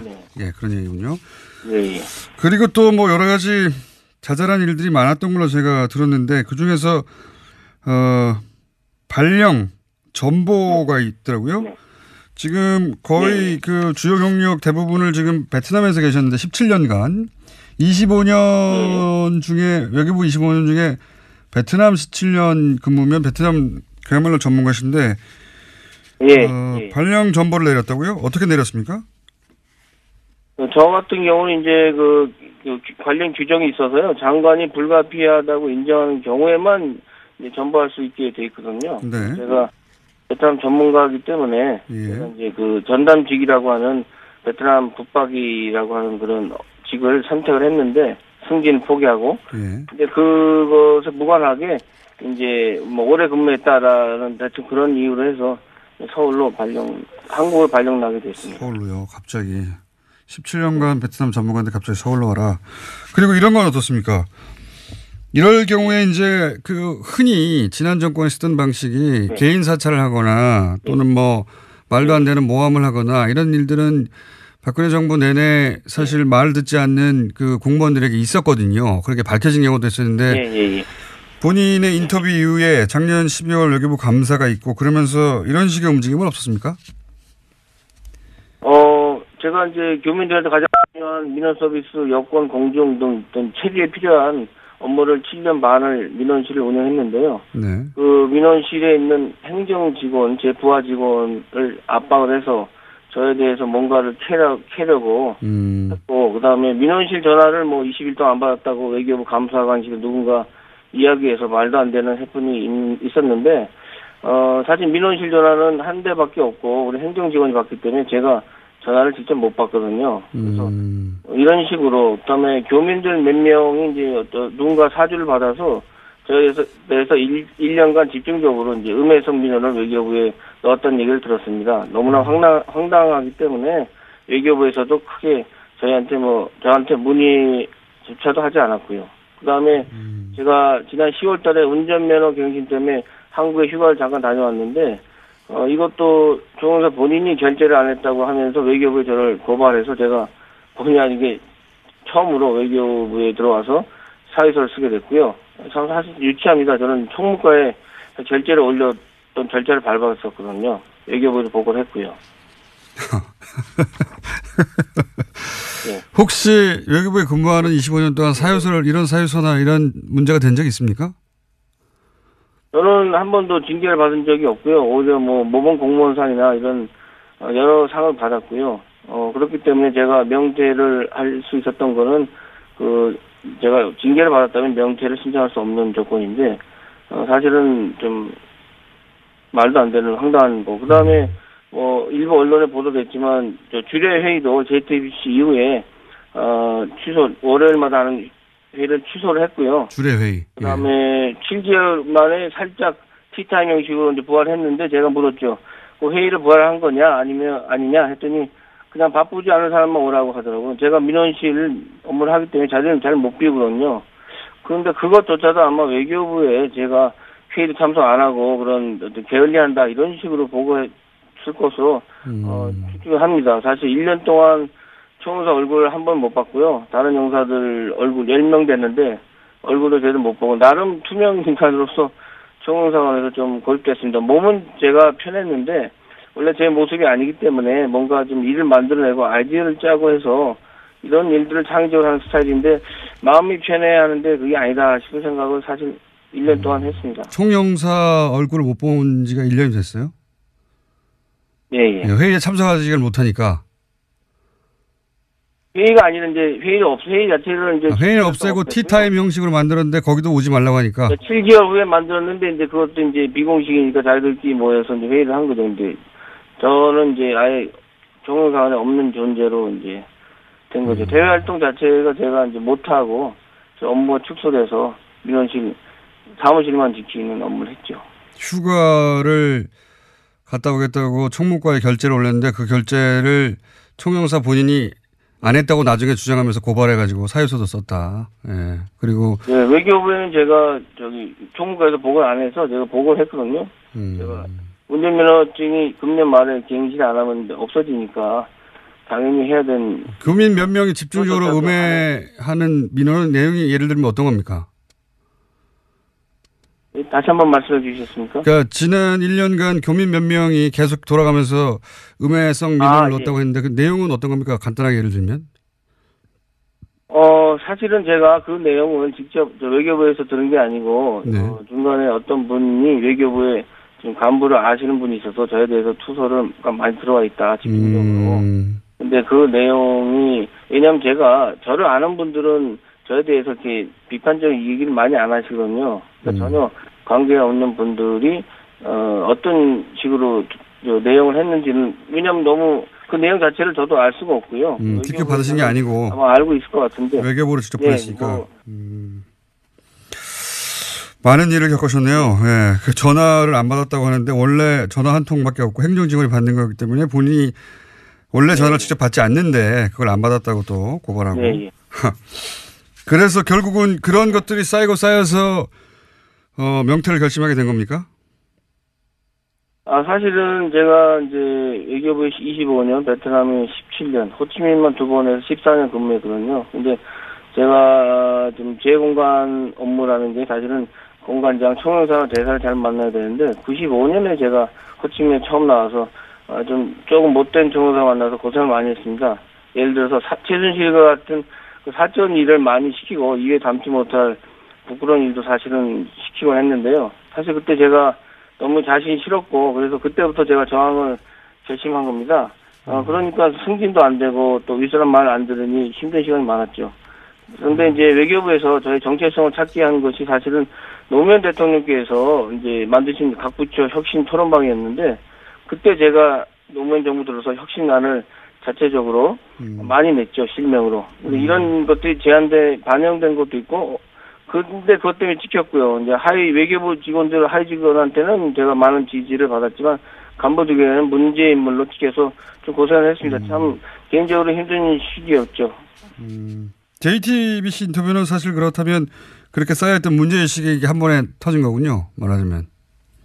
예, JTBC 인터뷰는 사실 필연적 운명이라고 생각합니다. 그냥 지나칠 수 있었지만 제가 평소에 문제의식을 갖고 비판하고 행동해왔던 이유였기 때문에 그냥 따지지 않고 할 수 있었죠. 사실 외교부에서 사직은 오랫동안 생각했던 거고요. 좀 더 다니면서 제가 가장으로서 책임을 가지고 공무원 생활을 했으면 좋겠지만 평범하지 않은 공무원 생활을 한 저이기 때문에 지난 시간들이 참 힘든 시기였고요. 좀 사실은 좀 쉬고 싶은 생각도 들었습니다. 제가 언제까지 외교부에서 홀로 투쟁만 하고 살 수 없기 때문에 인생을 크게 멀리 볼 때 외교부에서 제가 오래 남는 것도 도움이 안 된다고 생각하게 됐고요. 제 아내도 동의하고 적극적으로 지지해주고 있습니다. 알겠습니다. 어떤 일을 겪으시는지는 저희가 대충 알겠고요. 고생 많이 하셨고요. 네. 그러니까 뭐 외교부도 장관이 바뀌고 일부 간부들이 바뀌어가는 중이긴 하지만 아직 그 오래 쌓인 어떤 구조가 문제가 크군요. 예, 그 이야기는 저희가 귀국을 2월 달쯤에 하신다고 하니까 그리고 명퇴 계획도 있다고 하시니까 그 위에 스튜디오에 직접 모셔서 좀 자세히 들어보겠습니다. 지금 겪고 있는 일에 대해서는 저희가 충분히 이야기를 들었습니다. 오늘 말씀 감사합니다. 공장장님 제가 네. 잠깐만 한마디 해도 될까요? 한마디요? 예, 짧게. 여보세요? 예, 말씀하십시오. 예, 모든 것이 하루아침에 바뀌는 건 없다고 생각합니다. 정권이 바뀐다고 해서 모든 것이 바뀌는 것도 아니고 특히 공무원 사회는 외부 지속적인 자극이 있어야 변화하는 조직입니다. 자체 변화를 현실적으로 무리가 있고 그래서 국민들이 공무원 사회를 잘 감시하고 동시에 격려를 아끼지 않으면 그런 관심이 필요하지 않나 이렇게 생각합니다. 감시와 격려를 동시에 필요로 한다. 알겠습니다. 오늘 말씀 감사합니다. 예, 감사합니다. 지금까지 김재천 영사였습니다.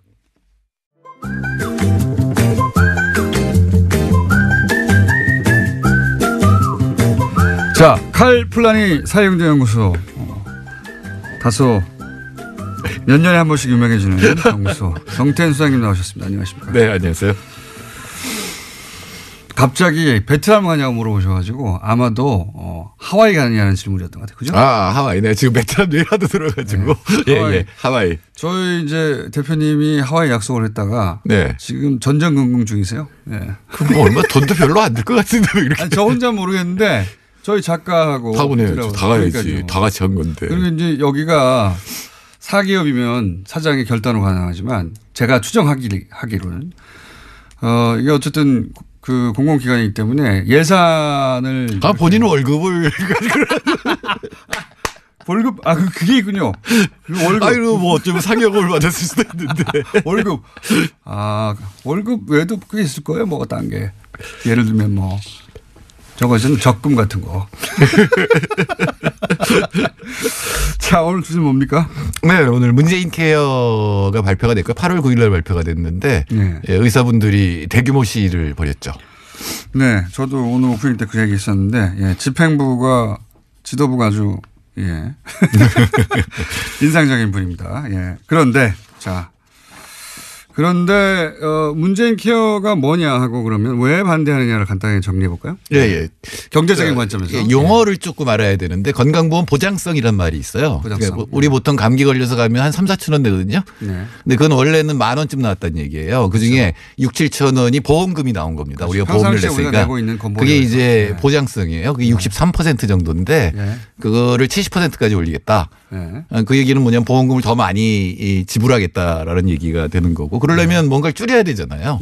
그게 뭐냐면 비급여라는 겁니다. 비급여는 어떤 행위에 대해서는 보험금이 지급 안 되는 거예요. 그중에 가장 큰 게 뭐냐면 고가의 의료기기를 쓰는 것들. 그렇죠. 가령 이제 아마 어르신분이 환자인 그 사람들은 알 텐데 보통은 한 1, 2만 원이면 되는데 돈 내는 게 본인 부담금이 어느 날은 100만 원이 넘는 경우가 있어요. 어르신들 관련 질병들 같은 경우에 검사만 했는데 100만이 넘은 경우가 그게 검사가 바로 그렇게 고가의 장비를 쓰기 때문에 새로운 증세에 대해서 여러 장비를 썼으면 그게 100만 원이 넘어가거든요. 저도 주사를 맞았는데 몇백만이 나오기도 하고요. 그거는 약제 중에 그런 것들이 있습니다. 비급여되는 것들이 있습니다. 진짜 그 소위 가정 경제를 뒤흔드는 건 그런 거예요. 그렇죠. 감기가 아니라. 네. 그러니까 비급여 부분을 급여로 바꾸겠다. 네. 즉 보험을 한다는 얘기는 무슨 얘기냐면 이제는 그 비급여 부분도 심사평가원에서 제대로 한 건지 많이 요구한 건지를 평가해서 보험금을 내주겠다는 얘기거든요. 저는 이제 저희 그 부모님이 중환자셔가지고 사실은 이 문재인 케어 지금 바뀌고 있는 비급여 부분을 급여로 바꾸고 있는 부분. 네네. 혜택을 크게 받고 있습니다. 엄청난 혜택입니다. 사실은 그 가족들한테. 그렇죠. 중환자가 있는 경우는 보통 우리나라는 적지만 미국은 대부분 파산해요. 맞습니다. 네. 우리나라는 건강보험이 그걸 막아주고 있는데 중환자가 있거나 만성병을 앓고 있는 경우에 그 약이 만일에 급여에 들어가지 못하면 엄청납니다. 예, 그러면 매일 먹어야 되는 약. 보통 우리가 감기약 뭐 몇천 원, 만 원, 비싸봐 2만 원 이랬잖아요. 이런 거는 몇백만 원도 아니에요. 그렇죠. 그냥. 네, 그래서 그런 부분들을 급여로 바꿔서 보험금을 지급해서 이제 좀 안심하고 살 수 있도록 해주겠다라는 얘기죠. 몇백만 원을 그럼 몇 달에 몇백만 원보다 생각하시는 분들이 있는데 그게 아니라 주사 한 방에 몇백만 원. 네. 그러니까. 그리고 이게 이제 이런 부분들이 고가 장비를 너무 많이 갖게 하는 그런 경향도 있거든요. 근데 이제 의사분들의 항의도 일리가 있어요. 이거는 뭘 생각하면 되냐면 왜 홍준표 대표가 진주의료원 폐쇄했잖아요. 적자라고 폐쇄한 거잖아요. 근데 만약에 그런 비급여 부분을 늘리지 않으면 정상적으로 병원을 운영하면 적자가 날 수가 있어요. 그러니까 사적인 병원들은 이런 비급여 부분을 늘려서 적자를 메꾸는 거거든요. 근데 이제 비급여를 없애면 이제 병원이 적자가 된다. 그렇죠. 이런 얘기죠. 병원 입장에서는 이제 이 수가, 의료 수가 결국은 이제 건보에서 얼마나 주느냐. 네네. 예, 달려 있는데 이걸 갑자기 그 병원 입장에서는 줄어들면 그 수익이 줄어드는 거죠. 예. 결국 수가 문제예요. 그러니까 보통 이제 공공의료원에서는 그런 고가 장비가 없을 뿐더러 일부러 많이 그걸 갖다가 검사라 그러진 않을 거 아니에요. 그러니까 이제 적자가 나는 거고 그다음에 여태까지 메꿔왔는데 그 부분이 없어질 것 같으니까 이제 항의를 하니까 일리가 있는 거죠. 일리가 있는 부분이 있습니다. 그래서 그 부분을 사실 적정 수가로 바꾸는 수가 제도를 바꿔서 적정 수가로 바꾸는 얘기를 해야 되는 거고 문재인 대통령도 어제 그 얘기를 했죠. 네. 수가를 해야 한다는 얘기가 오래전부터 있었고요. 네네. 그러니까 이게 이제 병원 입장에서는 그 보장해주는 급여 부분에 손해낸 거를 비급여 쪽에서 우리가 보전했었는데 이것도 줄여버리면 우리가 어떻게 하란 말이냐 이런 얘기거든요. 네네. 간단하게 말해서 수가 문제입니다. 수가, 수익 또는 뭐 의사 개개인을 보자면 생존권의 문제 뭐 이런 걸로 바라봐서 사실은 정부하고 협상을 하고 조절해야 되는 부분이 맞긴 맞아요. 예를 들어서 그 현장 집회에서의 집행부가 이상한 이력이 있다든가 요건 또 별개의 문제래요. 근데 단순히 이제 수가를 이제 올리긴 올려야 되는데 그거로 해결될 문제만은 아닌 것이 요즘은 마을 의원에 가지를 않잖아요. 그러니까 바로 거기서 이제 이 뭐 증명서 같은 거 받아가지고 바로 이제 대형 병원으로 가잖아요. 그건 사실은 마을에 있는 의원들의 기능이 없어졌다는 얘기거든요. 그러니까 대형 병원 입장에서는 굉장히 환자가 많아질 수밖에 없고 그게 이제 불친절하고 짧은 의료 행위를 하게 되니까 사실 마을 의원을 살리는 거 굉장히 중요하거든요. 그래서 마을 의원을 살리는 방법이 여러 가지가 있을 텐데 이제 그 의사들의 주장 중에 하나가 이렇게 다 보험으로 처리해 주면 전부 다 대학병원으로 온다 이거죠. 네, 그럴 수도 있죠. 네, 그럴 가능성도 있고 왜냐하면 너무 비싸서 못 가던 건데 싸지니까 이제 마을 의원 안 간다는 건데 뭐 그것 때문은 아닐 것 같고요. 그거가 이제 의료 전달 체계라고 전문 용어로 표현합니다. 별거 다 하시네. 잡지식은 깊이가 없어서 그렇죠. 알쓸신잡보다 많이 하시는 것 같은데. 내가 알쓸신잡을 자주 보진 않지만 한 번씩 보면 저 정도는 나도 할 수 있는데. 그렇죠. 저도 할 수 너무 부족한데 저거는. 그래서 방법 중에 하나가 이런 거죠. 영국의 경우에는 영국에 가면 외국인도 이 의원을 하나 지정하게 돼 있어요. 거기서 프랙티셔너라고 하는데 그런 게 주치의가 됩니다. 근데 이 주치의는 자기 의원에 등록한 환자 수에 따라서 수가를 받아요. 이걸 두당 수가제라고 합니다.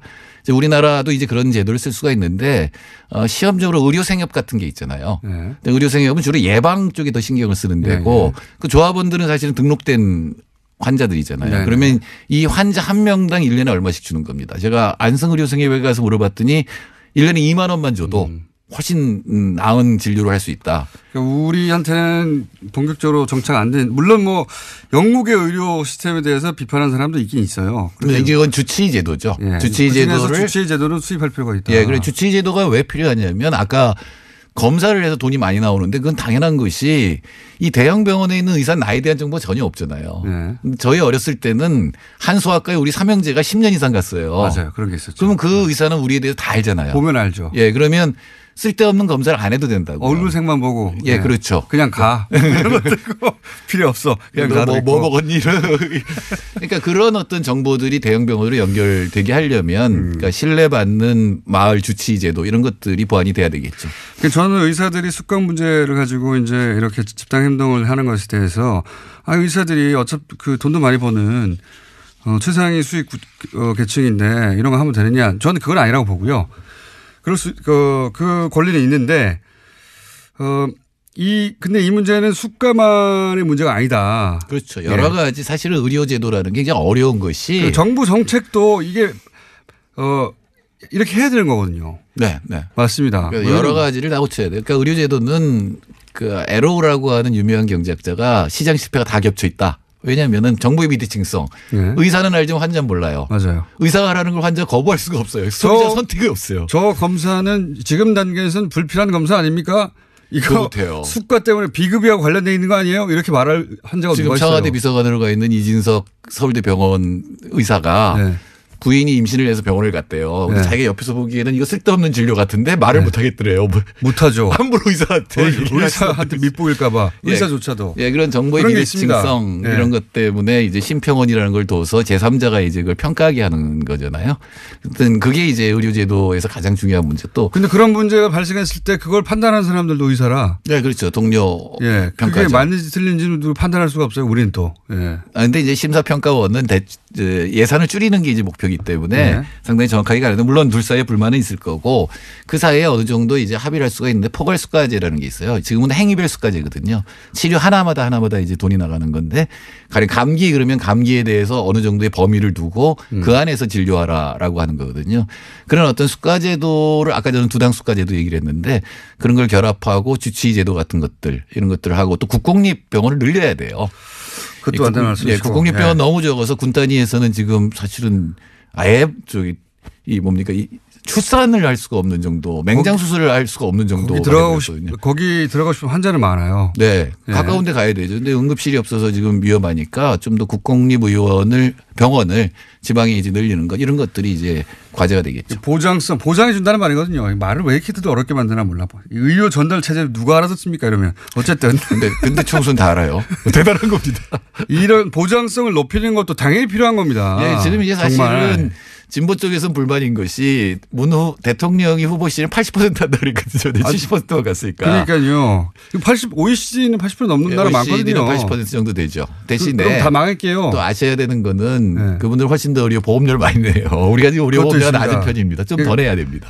의료 보험료 조정해야 되고 수가도 조정해야 되고 보장성도 높여야 되고 그다음 말씀하신 새로운 주치제도나 새로운 제도 들여와야 되고 사실은 종합적으로 할 게 되게 많아요. 네. 이제는 의사분들하고 뭐 공무원도 있고 그다음에 시민들이 있잖아요. 환자들 이분들이 모여서 가장 적합한 방법이 뭘까를 좀 토론하고 합의점을 찾아야 될 때가 된 거죠. 저도 의사협회가 정치적 압박을 하는 것도 중요한데 또 한편으로는 테이블에 앉아서 이걸 본격적으로 의논을 해야 한다. 그런 생각이 듭니다. 그런 타이밍이다. 네, 의사분들한테 제가 부탁하고 싶은 거는 뭐만 나오면 사회주의래요. 그 얘기 좀 안 했으면 좋겠어요. 정태인 소장님이었습니다. 안녕. 네.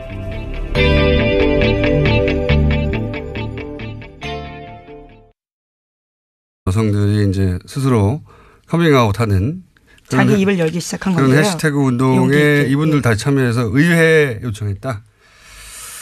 관련해서 재미있는 이야기들이 좀 있는데 러시아와도 관련된 이야기가 있고 시간이 없네요. 재미있는데 다음 시간 내일 하는 걸로. 여기까지 하겠습니다. 시사인의 김은지였습니다. 감사합니다. 자, 바로 이어서 어제도 저희가 돌발 영상 PD를 하다가 징계를 받았던 임장혁 기자와 YTN 이야기를 나눴었는데 일반 기자의 입장을 들어봤고 오늘은 노조 관련 얘기가 어제도 많이 나와서 YTN 언론노조 YTN 지부의 박진수 위원장 전화 연결해서 이야기 좀 나눠보겠습니다. 안녕하십니까?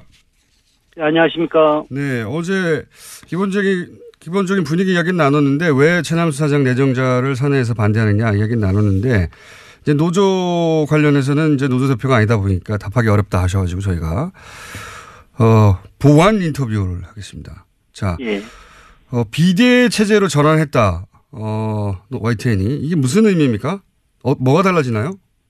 예, 정식 명칭 비상대책위원회고요. 네. YTN 산업이 이 체제 전환이라는 건 결국 회사가 위기라고 저희는 판단한 겁니다. 네.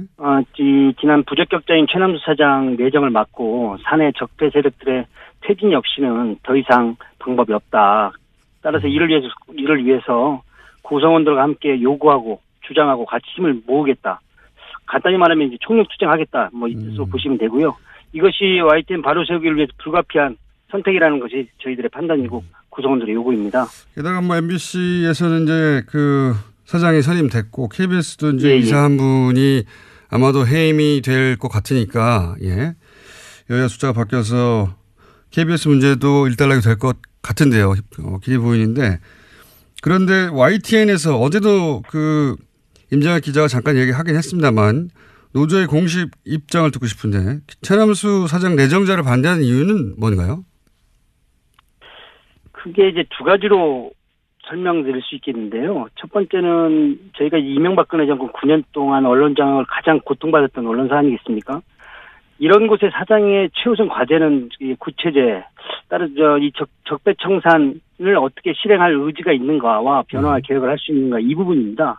그러나 이 부분, 이 최남수 내정자 입후보 때부터 저희는 반대했던 것이 이분이 YTN에 어려울 때 계속 두 번이나 뛰쳐나갔고 또 소위 이제 저희는 탈영맹이라고 부르는데요. 탈영맹. 회사와 조직에 대한 이해가 없고 재건을 할 적임자가 아니라는 판단입니다. 결국 그렇기 때문에 청산도 변화와 개혁도 어렵다는 것이 이제 저희들의 생각이고요. 주장입니다. 또 하나는 이분의 과거 행적인데요. 이분이 그 머니투데이 MTN이라는 경제방송 시절에 보도본부장, 부사장, 사장까지 역임을 했어요. 네. 그런데 본부장 시절 지금 칼럼이 대거 확인되고 있는데요. 어제도 임장혁 기자가 말씀드렸지만 이명박 재산 헌납 발표라 위대한 부자의 아름다운 선행이라고 한다든가 하대강을 잘 마무리해서 자전거도로 연결되는 것이 꿈만 같다고 이렇게 얘기를 한다든가 꿈만 같다. 그리고 허위사실로 밝혀진 노무현 논두렁 시기에 이런 걸 조롱한다든가 도저히 개혁 인사라고도 볼 수 없고 그리고 촛불항쟁의 결과물로 나타나는 리더인지 납득이 안 간다는 거죠. 그리고 그 칼럼 쓴 시기가 공교롭게도 그 YTN 제일 이명박 정부한테 유린당하고 힘들 때 어제 그 임장혁 기자, 노종면 기자 이런 분이 불법 체포당하고 제일 고초 심할 때였어요. 이건 기자들이 체포됐었죠 그때. YTN 기자들이. 체포됐었죠.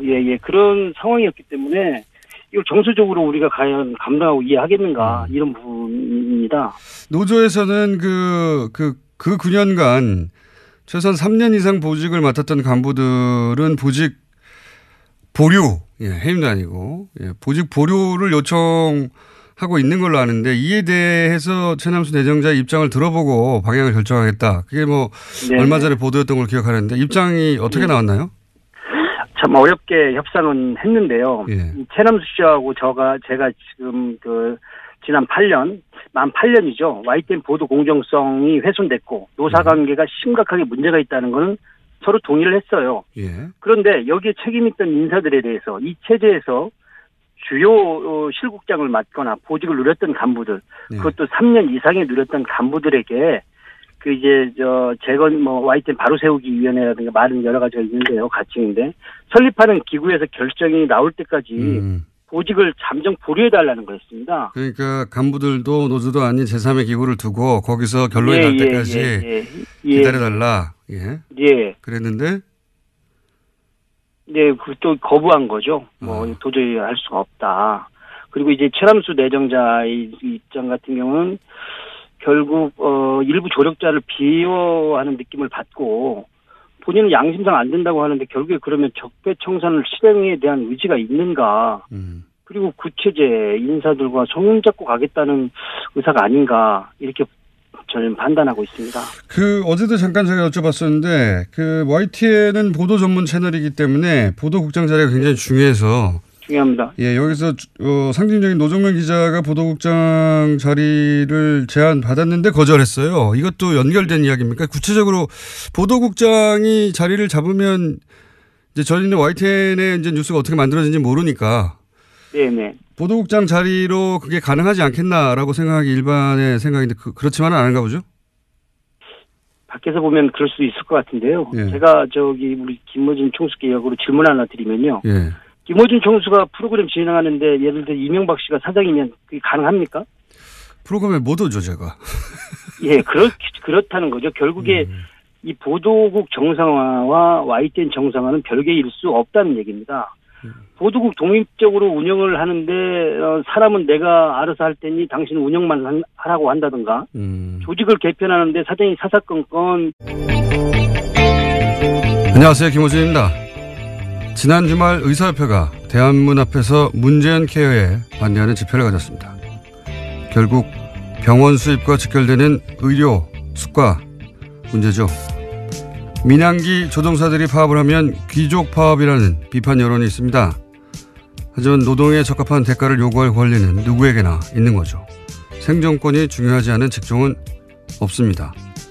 의사협회가 하나의 이익단체로 자신들의 생존권을 위해 정부를 상대로 집단 행동을 하는 것도 마찬가지입니다. 그들의 요구와 국민의료비 부담을 덜어주겠다는 정책적 목표 사이에 타협점을 찾아내는 건 정부의 숙제고 능력이죠. 제가 가진 불만은 그 비대위 구성입니다. 최대집 투쟁위원장은 박근혜 전 대통령 석방을 목표로 하는 태극기 혁명 국민운동본부 대표로 지난 10월 18일 대한문 집회 연설에서 촛불 시민을 종북, 좌익으로 매도했었죠. 또한 자유통일해방군의 현직 대표로 문재인 하야와 북한 폭격을 주장하고 있으며 의사협회 이름으로 배포한 소색지 만화 작가는 세월호 비하, 위안부 소녀상 비하로 문제가 된 작가였습니다. 집회에 참여한 의사들은 이 사실을 알고도 있나요? 모든 생존권 투쟁은 그 자체로 정치적이죠. 하지만 일베와 극우는 정상적인 정치의 범주에서 제외해야 하는 거 아닙니까? 김원준 생각이었습니다.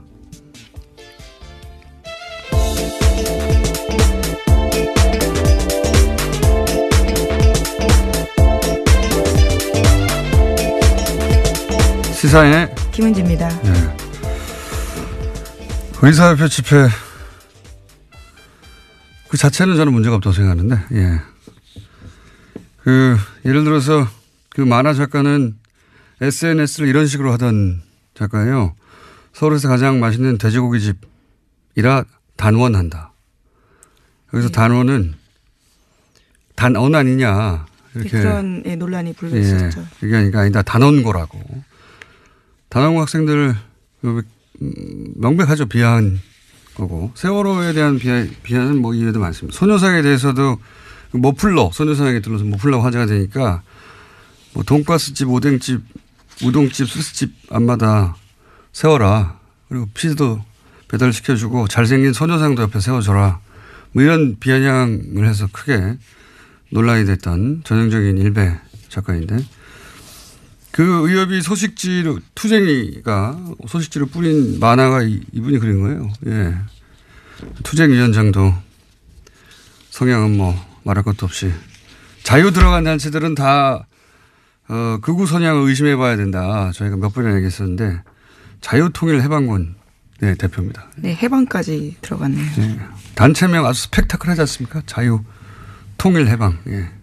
여기서 이제 북한 폭격하라든지 문재인 하야라든지 박근혜를 석방하라든지 지금도 주장하고 있는 박사모 중에서도 아주 극렬 박사모죠. 예. 모든 조직을 자기의 이제 정치적, 극우적 정치색을 구현하는 도구로 활용하신 분인데 의협이 이걸 알고서 투쟁위원장으로 한 건지. 예. 대정부 협상력을 높이는 게 아니라 정반대가 될 수 있다. 저는 그렇게 생각합니다. 자, 첫 번째 뉴스는 뭡니까? 네, 다스는 누구 겁니까? 라는 질문에 대해서요. 하나의 답이 나왔습니다. 이명박 전 대통령 집안에서 18년 동안 운전을 했던 인사의 이야기인데요. 다스는 이명박 전 대통령 거라는 겁니다. 해당 인사는 김종백 씨인데요. 이번 주 시사인 보도입니다. 김 씨는 1997년부터 2015년까지 이상은 회장의 운전기사였습니다. 요 사안은 저희가 이제 다음 주 월요일 주재영 기자가 나와서 직접 자세히 얘기할 텐데 시사인 특종이니까 첫 번째로 소개하는군요. 굉장히 중요한 뉴스니까요. 중요한 뉴스이기도 하죠. 네. 왜냐하면은 과거 이제 정치인들 관련한 그 비위가 폭로되고 하는 것도 대부분 운전기사, 운전기사가 사실은 굉장히 오랜 시간을 같이 하잖아요.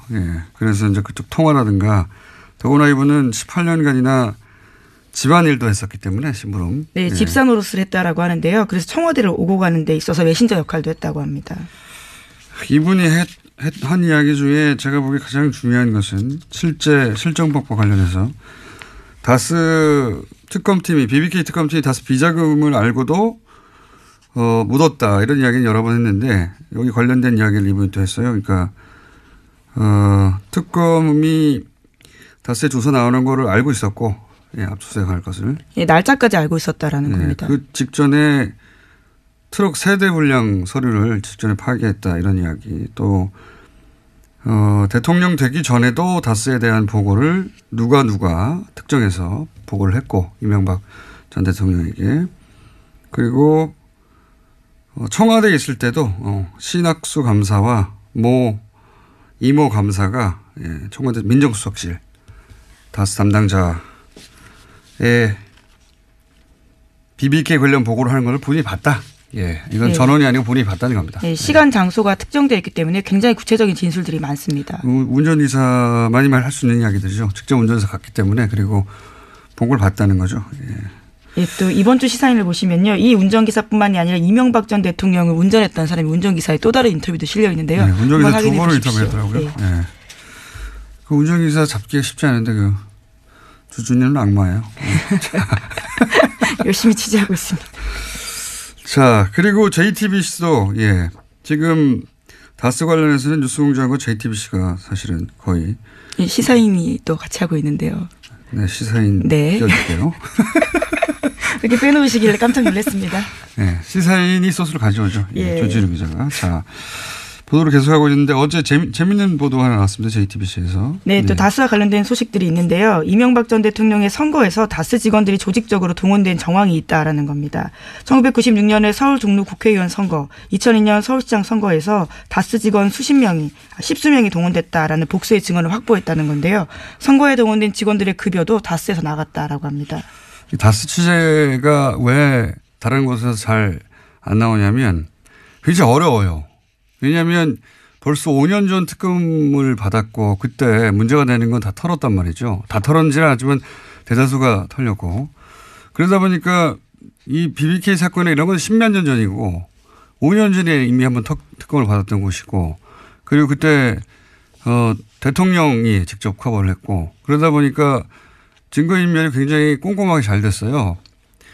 예를 들어 주진희 기자처럼 거의 10년 가까이 이 사안을 파고 있었다든가 그렇지 않으면은 새로운 사실 밝혀내기가 쉽지 않은 사안이다. 근데 이 JTBC가 어제 얘기한 그 선거 때 다스 직원이 동원됐다. 다스의 주인도 아닌데 게다가 그 급여는 다스에서 나갔다. 돈도 줬다라는 거죠. 이게 이제 실정법만 따지면 선거법 위반이지만 이제 공소시효는 그건 다 됐고 중요한 건 그 실정법 위반 부분이 아니라 선거법 위반 부분이 아니라 이랬다는 얘기는 이제 다스 실소유주를 또 한 번 드러내는 정황인 거죠. 실소유주가 되면 도곡동 땅의 주인이 되기도 하고 그리고 BBK 주인이 되기도 하고 동시에 그렇다면 옵셔널 벤처스의 주가 조작에 최소한 공범이 되는 건데 그 실소유주가 이건 공소시효가 남았어요.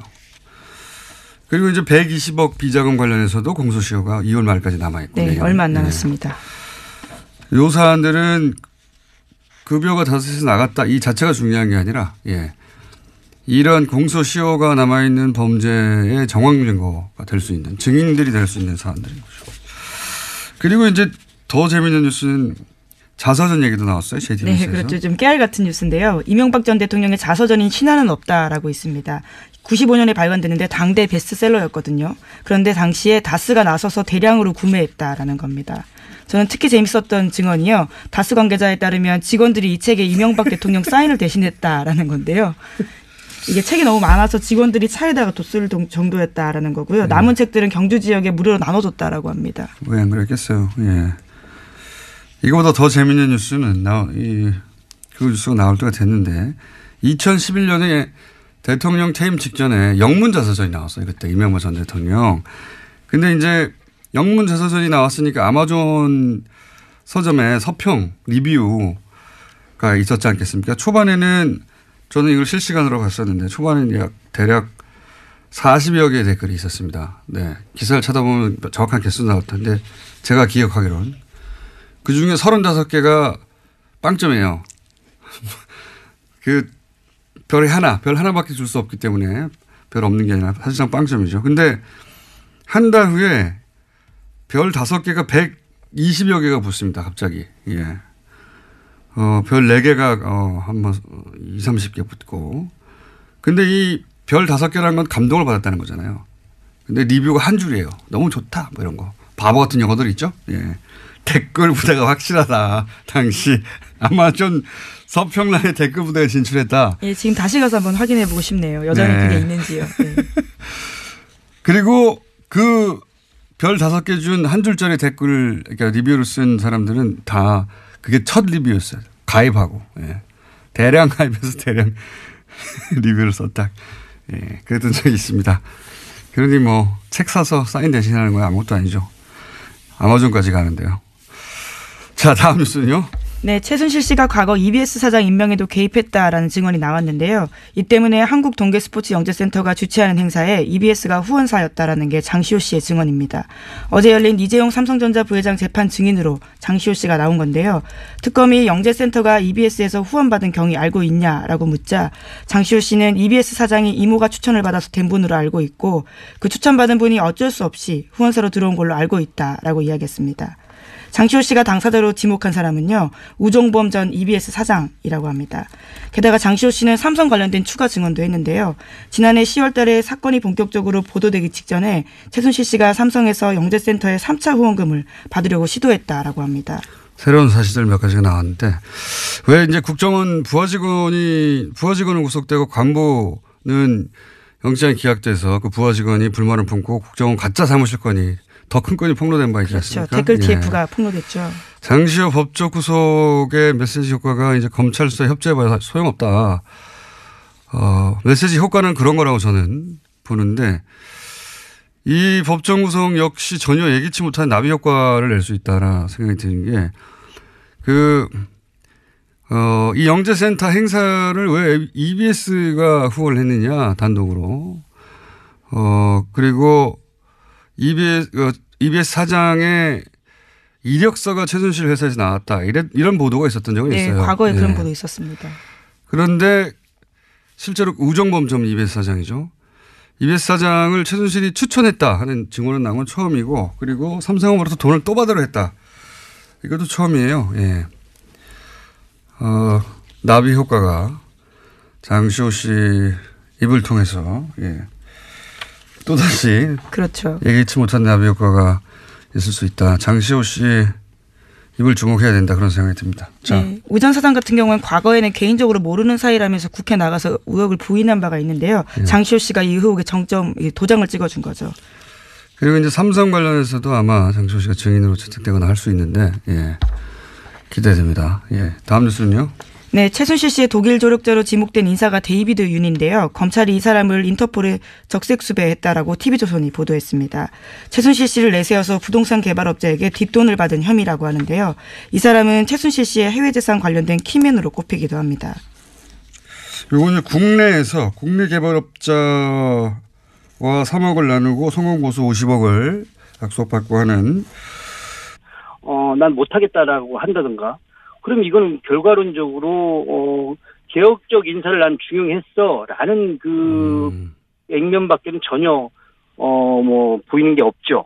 개혁은 이루어질 수도 없고요. 한 사람이 가서 보도국 전체를 바꿀 수가 없다.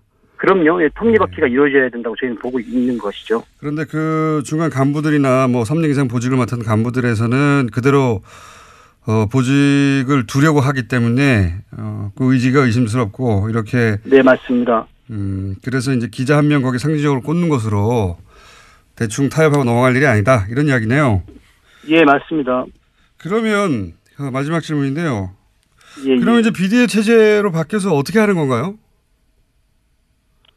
지금 저희 입장에서는 모든 가능성을 열어놓고 지금 대응할 생각입니다. 이게 저희가 실제로 이명박 9년도 험난한 시절도 마다 않고 처절하게 공정방송을 위해 싸웠던 사업장 아니겠습니까?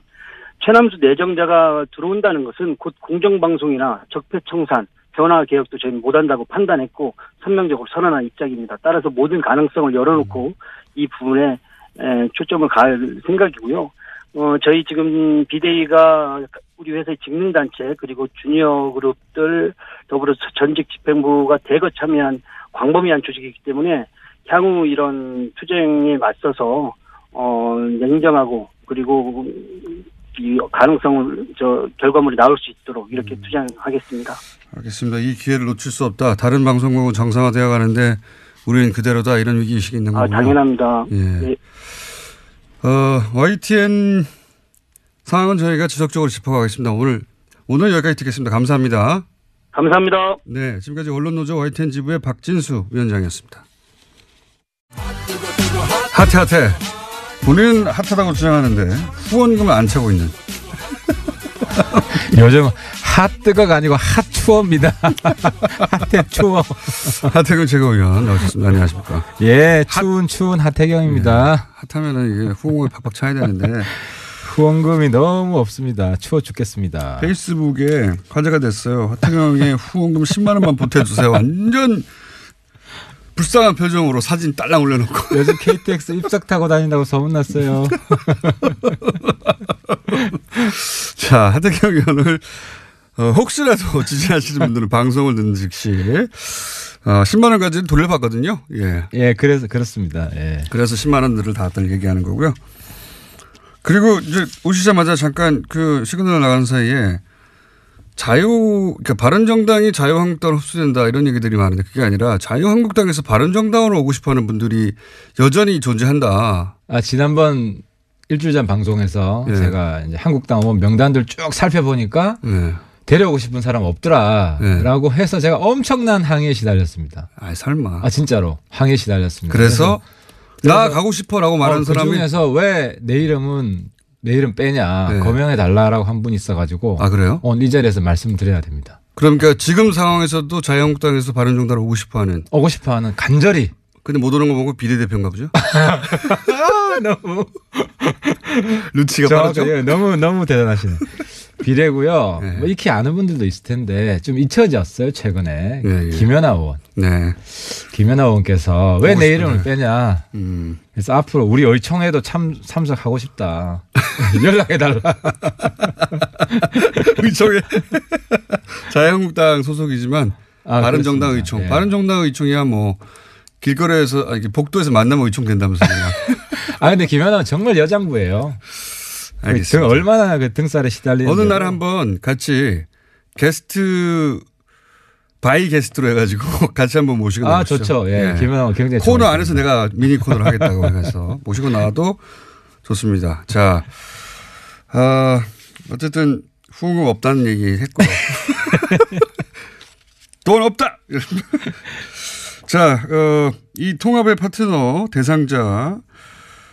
라고 생각될 국민의당에서 지금 난리가 났어요. 박주원 최고위원이 김대중 전 대통령 비자금 의혹 최초 제보자고 자료 제공자고 그렇다는 얘기가 벌써 무시고 10년 만에 다시 불거졌는데 우선 박주원 최고위원은 부인하고 있고 그리고 그 자료를 건네받아서 결국 검찰 수사를 받아서 300만 원 벌금을 받았던 조승영 전 의원은 저격수였죠. 굉장히. 그렇죠. 이 두 분 다 이제 정보 개통해서 난다긴다 하는 분이었어요. 조승영 의원은 무슨 소리냐. 검찰 기록에도 다 있고 박주원 최고위원의 주장에 반박하고 있죠. 그렇습니다. 누구 말이 맞는 겁니까? 일단. 그런데 국민의당은 좀 무시무시해요. 국민의당이요? 아니면 무시무시해요. 국민의당에 있는 분들. 지난번에도 정말 바른정당의 바른맨 입장에서 상상도 할 수 없는 바른맨 문준영 증거 조작 증거 조작? 없는 사람 꾸며가지고 카톡 그 가짜 대화 만들어서 이유미 씨하고. 그렇죠. 그거 보고도 어떻게 저런 상상을 할 수 있느냐. 참고로 저는 다 무혐의 결론 났어요. 저도 문주정 리스트 뭐 이렇게 폭난 게 좀 있는데 저는 아무 관계 없습니다. 증거 조작이랑. 근데 요번에도 보니까 그 박주원 최고죠. 저도 헷갈렸어요. 박주원, 박지원, 박주선. 다 다른 사람입니다. 이쪽에도 주성용, 주승용, 주호영 헷갈립니다. 네, 다 다른 사람이고. 그래서 박주선, 박지원은 현역 의원들이시고. 박주원은 최고위원이죠. 안산시장 출신의 최고위원입니다. 현역 의원은 아니고 원래 위원. 근데 박주원 이분이 홍준표 측근이에요. 그렇죠. 홍준표 경남도지사 할 때 선거할 때 캠프에 있었죠. 홍보단장인가 했어요. 그래서 그 성완종 그 돈하고도 연결돼 있죠. 연결돼 있는 분이에요. 검찰 라인이기도 하고. 완전히 빅마우스입니다, 이분. 빅마우스인데. 그리고 정보통으로 그런 혐의인데 이분은 이제 오래전부터 최순실 사태 초기부터 독일에서의 재산 은닉 관련해서 키맨이다. 안원고 총장도 계속 주장을 했었고, 그런데 이제 독일이 아니라 한국에서 이분이 거의 독일에서 평생 사신 분인데 한국의 개발업자와 성공보시 50억을 놓고 이야기 나눌 만한 그런 커리어가 없어요. 그런데 이제 최순실 씨가 그 뒤에 혹은 최순실을 팔아서 둘 중에 하나죠. 아마도 독일 은닉 재산 수사의 출발점이 될 수도 있겠다. 근데 지금 독일에서 안 돌아오고 있으니까요. 네, 그 고소인 진술도 검찰이 확보했는데요. 그 과정에서 여러 차례 최순실 씨를 언급하면서 담당 공무원에게 힘써줄 수 있다라는 이야기를 했다고 합니다. 그러면서 국토부 관계자들과 접촉한 정황도 있다라고 합니다. 최순실 씨가 실세인 걸 알고 있었던 거죠.